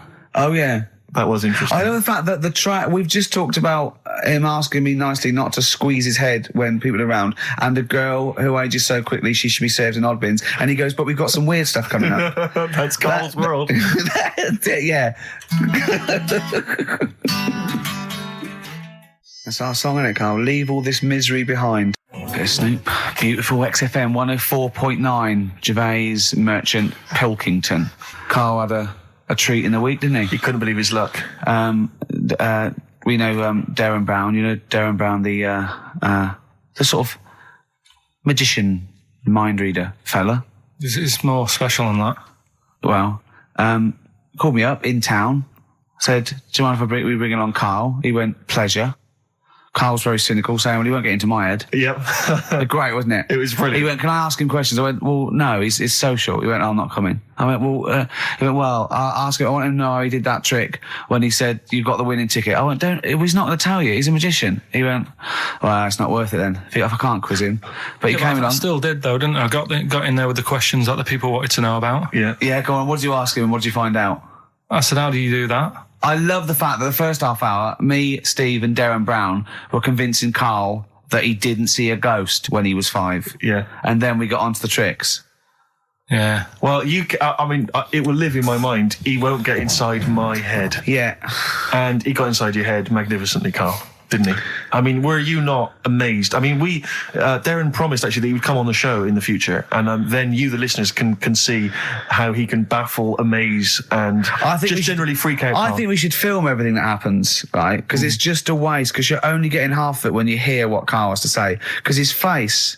Yeah. Honestly, it says 1,000 words. Yeah. Do you know what I mean? It's just, I think we should film it and just put it on a DVD of Karl's facial expressions. This is Karl thinking he saw a ghost. Yeah. This is Karl thinking they were going to clone a man moth. Yeah. It's just different faces. So do you want to try and explain what he did and what marvelled you so much? Right, yeah. He comes in, he sits down. I'm a bit sort of... bit spooked by him straight away. Oh, you're spooked by him straight away, really? Yeah, there's a weird thing about him. Right? So anyway, he sat there, and I'm watching him. It's because he was naked? Checking, seeing what he's, looking at and stuff. Yeah. So anyway, he gets his paper out, and I think, right, he's going to do a bit of trickery and that. And he says to me, right, write down a number and a name, right? It was between... A two-digit number, and a name of anyone you know. Yeah, right. Now, the thing is, I thought of the name because I was telling Steve earlier about the kid at school who I fell out with, right? Yeah. Over that girl who was called Aris, right? So that name was, like, in my mind, ready to go. Because I didn't want to use anybody's name who I knew, sort of... now, because maybe you've mentioned it in the past. Do you know what I mean? I couldn't say Suzanne. I knew Colin Makin anyway. Yeah, well, do you know what I mean? I picked a name, yeah. Well, I thought you might have been thinking about Auntie Nora. So I picked this name, right, that you three didn't really know about, right? Number just came to mind, right?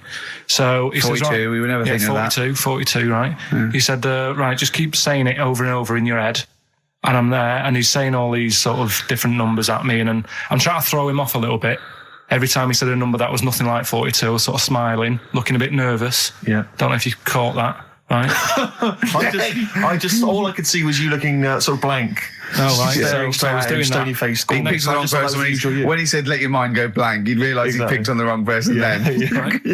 So, you had to squeeze his head to get it going again. I said, Darren, if in doubt, he'll be thinking of monkeys. And Darren looked at Karl and he said, were you thinking of monkeys? He said, I tried not to and I thought of them more. Right, that's true as well. Yeah. Right. So I'm there thinking of these numbers and that, and then he said, right, let's just talk about other stuff for a bit, right? So I was like, well, I'm not going to say anything. Yeah. Right, because I don't want you to catch me out.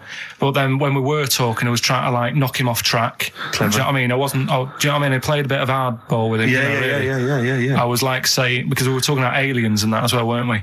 And I was saying, well, they might come and land again in 2060. Oh, clever. You know what I mean? Dropping in different numbers and that. And so doing all that, playing him at his own game. And I think I had him for a bit. On the ropes, right?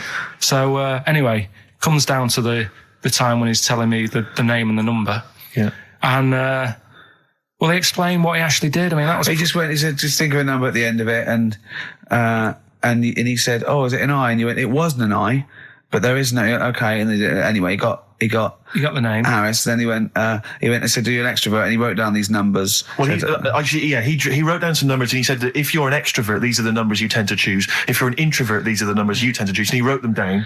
And he said, I don't think you're really an introvert. I don't think you're this. I don't think you're that. And I think he came up with the number 32, didn't he? He said to you, you're thinking of number 32. You said to him, no way. You couldn't believe your luck, could you, when you'd caught him out? But he said it's either 42 or 32, didn't he? Yeah. Well, no, but it was beside the point, because then he said, rather brilliantly, hang on a minute, if you just add up these numbers here, that adds up to 42. It was a magic if you add square. Up those numbers, that's 42. That's 42 across diagonally there. That box is 42. All the numbers that added up on the page, whether you go across, sideways, down, across, whatever, always added up to 42. Yeah. Right? And he's got the name Harris, which freaks you out. He freaked me out. I kept saying to him, how do you do it? How do you do it? And he wasn't telling me. I was talking to people at work about him, and one lad said, apparently the trick that he uses is the same thing that Hitler did. Play record. No, seriously. Apparently it's the same thing, because he was saying... What? Play record. No, just let me finish, because I've even ran it by other people to check if I'm right on this. So let's true play record and come back to this. Because the people in the XFM office, they're pretty wise. They're up on that stuff. No, he used it in a different way. Play record. No, hang on a minute. Let me hear it. All it is power of suggestion, apparently. And when Hitler used to do his big speeches to people. Yeah. What should we play? Come on, finish your point. Well, that's about it. Who I'm told just you that? saying. Ian Canfield. A few different people. Oh, right. The big thinkers out there. Like one office. the brain boxes. But anyway, right? It's because Magnus Magnuson works on it so now, doesn't he? Right. Listen, or was it Paxman? Was it Jody Paxman? That blew me away, right? That the fact that he got the name, he got the number. Spooky bit, right? I'm walking home. I called you up a couple of times and I left a message on your phone because it was just amazing. Not only was he good at magic, but his maths was brilliant. No, well, that thing adding up to 42 was like, how did he do that? I mean, we didn't even make a big deal out of that. He said that to me. He said, all Carol Vorderman's got is the maths. Do you know what I mean? Imagine him on Countdown. Yeah. He'd even know what they were going to write down. Do you know what I mean? So a bit of a wasted talent. I should see him again about that. I think he's... He asked him, I said, why are you doing it on mucking around on telly? Then he went, sorry? He went, why are you mucking around on telly? Yeah. And he said you could make some serious money. I think Steve went, well, he does all right. He went, nah, but if he did that with the ticket thing all day. Yeah. But didn't you say to him you should be working for the police force? I said, yeah, you should be in a police station. You could help people out. Yeah. Do you know what I mean? It's not a daft idea, is it? Not really. Right, so anyway, right, so I get home. Still, I'm calling different people up walking home. I couldn't believe it. Yeah. Right, I called Suzanne up telling her about it. And she's like, slow down. She said, you're like a little kid who's just been on a fairground ride or something. Yeah. Slow down. Right, so I'm telling her, call my mum and dad up. My dad wasn't that impressed. No, of course He's not. like, well, it's all been done before. But anyway, right. So, but then he wasn't impressed with Little Donkey, was he? No, he's not impressed by much, is he? Right, so I get in. He probably had to nip out down to the phone box. Right. And do some thieving. Yeah. We've forgotten bread. No, I'll just go down the phone box. Yeah. Right, so I get into my flat, right, and what they do in my flat where I live, they put the post in like these little pigeonholes. Right, and I don't normally check them out. I leave it for Suzanne to do, right? Sure. But this time, for some weird reason, I thought, right, I'll check it, see if we've got any posts. Open it up. There's only this. A letter for Miss Harris. Yep, there it is. Bona fide in front of us. A letter addressed to a Miss Harris. Well, does she live there? No, it's my address. She doesn't live there. Did she ever? Don't know. It doesn't matter. It's weird, isn't it? But we've never had. Normally, I think there was a guy who lived there called Yaki Shoki. Mr. 42. It was definitely wasn't an Harris, right? This is the first time we've had a letter for this woman. Yes. Right. But what are you claiming? Because Darren Brown himself admits that it is not paranormal, it is not supernatural, it is a trick. It's a trick. Is it? But he would say that, wouldn't he? Hitler said that. Play a record. Well, can we open this? No! It's illegal! No, but I'm thinking if it's a birthday card for someone's like 42nd birthday. Right. You can't open that letter. Go and put it back or you cannot open that letter. Why not? You can't open someone else's mail because you think Darren Brown's supernatural. What if we steamed it open and then resealed it? No one would know. It's only a letter. You can't, you can, but I don't want any part of it. Carl, I think you should open it. No, you open it. I'm not opening it. It's against the law. You should open it, though. We won't open it then. They won't send you to prison. Forget it. You'll get off. Cure? Yeah. Bit of cure? There's no cure, no. I'm looking... I'm tempted to open it. Well, do you want to, Steve? There you go. No, I'm not going to open it, but I think you should, definitely. 6 Different Ways by The Cure from the album The Head on the Door. We've enjoyed that. The Head on the Door, Carl. Ooh, bit of a coincidence. Spooky, isn't it? It was only 4 weeks ago you were talking about a head and a door. Exactly. Has the door got a number on it? 42. Oh, dear. So we're not opening it? No. Well, I can't open it because as the producer... Right. Oh, yeah, because your standing in society is such that they'd make a real example of you. Yeah. A producer of a tin pot radio show once a week. Yeah, he should know better. He can press buttons and talk at the same time. Sending down. But they wouldn't try you in an adult court. You would get away. You would get away with it. Just they'd hear you speaking for a little while, and the judge would end up squeezing your head and letting you off. It'd be like those people who train monkeys to break in. Do you remember down in South London? We talked about it in the past, and they were going around robbing stuff, and they trained them to do it. Yeah, I don't think those monkeys would have got in trouble. It would have been the keepers. So, I think XFM would probably take the rap. Will you open it? No, I can't be seen to open it. No, he's a writer-director. Exactly. So am I. I can't be seen to open it. I'll give it here then. Right, Right, I'm having no part of this. That's against the law, but... Right, I'm having no part of it. Open it. Come on, you started now. Right. The thing is, right, if it's important, we can say maybe she's listening. But do you need to stress? What it could be anything. What are you going to say? We're going to say, oh, and if you are listening, Mrs. Harris, you have got gonorrhea. Call the clinic. Do you know what I mean? It could be anything. Oh dear. Oh well. I think my talk did well. Well, what is it? It's the number 42 on there. What is it? Can you say? Be careful. What? Let me see what it is. What is it? Dear Sir, Madam, your periodical dental inspection is now due. Would you kindly contact the surgery to make an appointment? Harris, Mrs. Harris, if you're listening, your periodical dental inspection is now due. You might want to contact the dental surgeon that you normally go to. She could have a faulty tooth. 42. 42. 42. I don't believe it. 42. 42. Oh my God. God, that Darren's good. Darren Brown's good, isn't it? Oh dear. That's some blur then.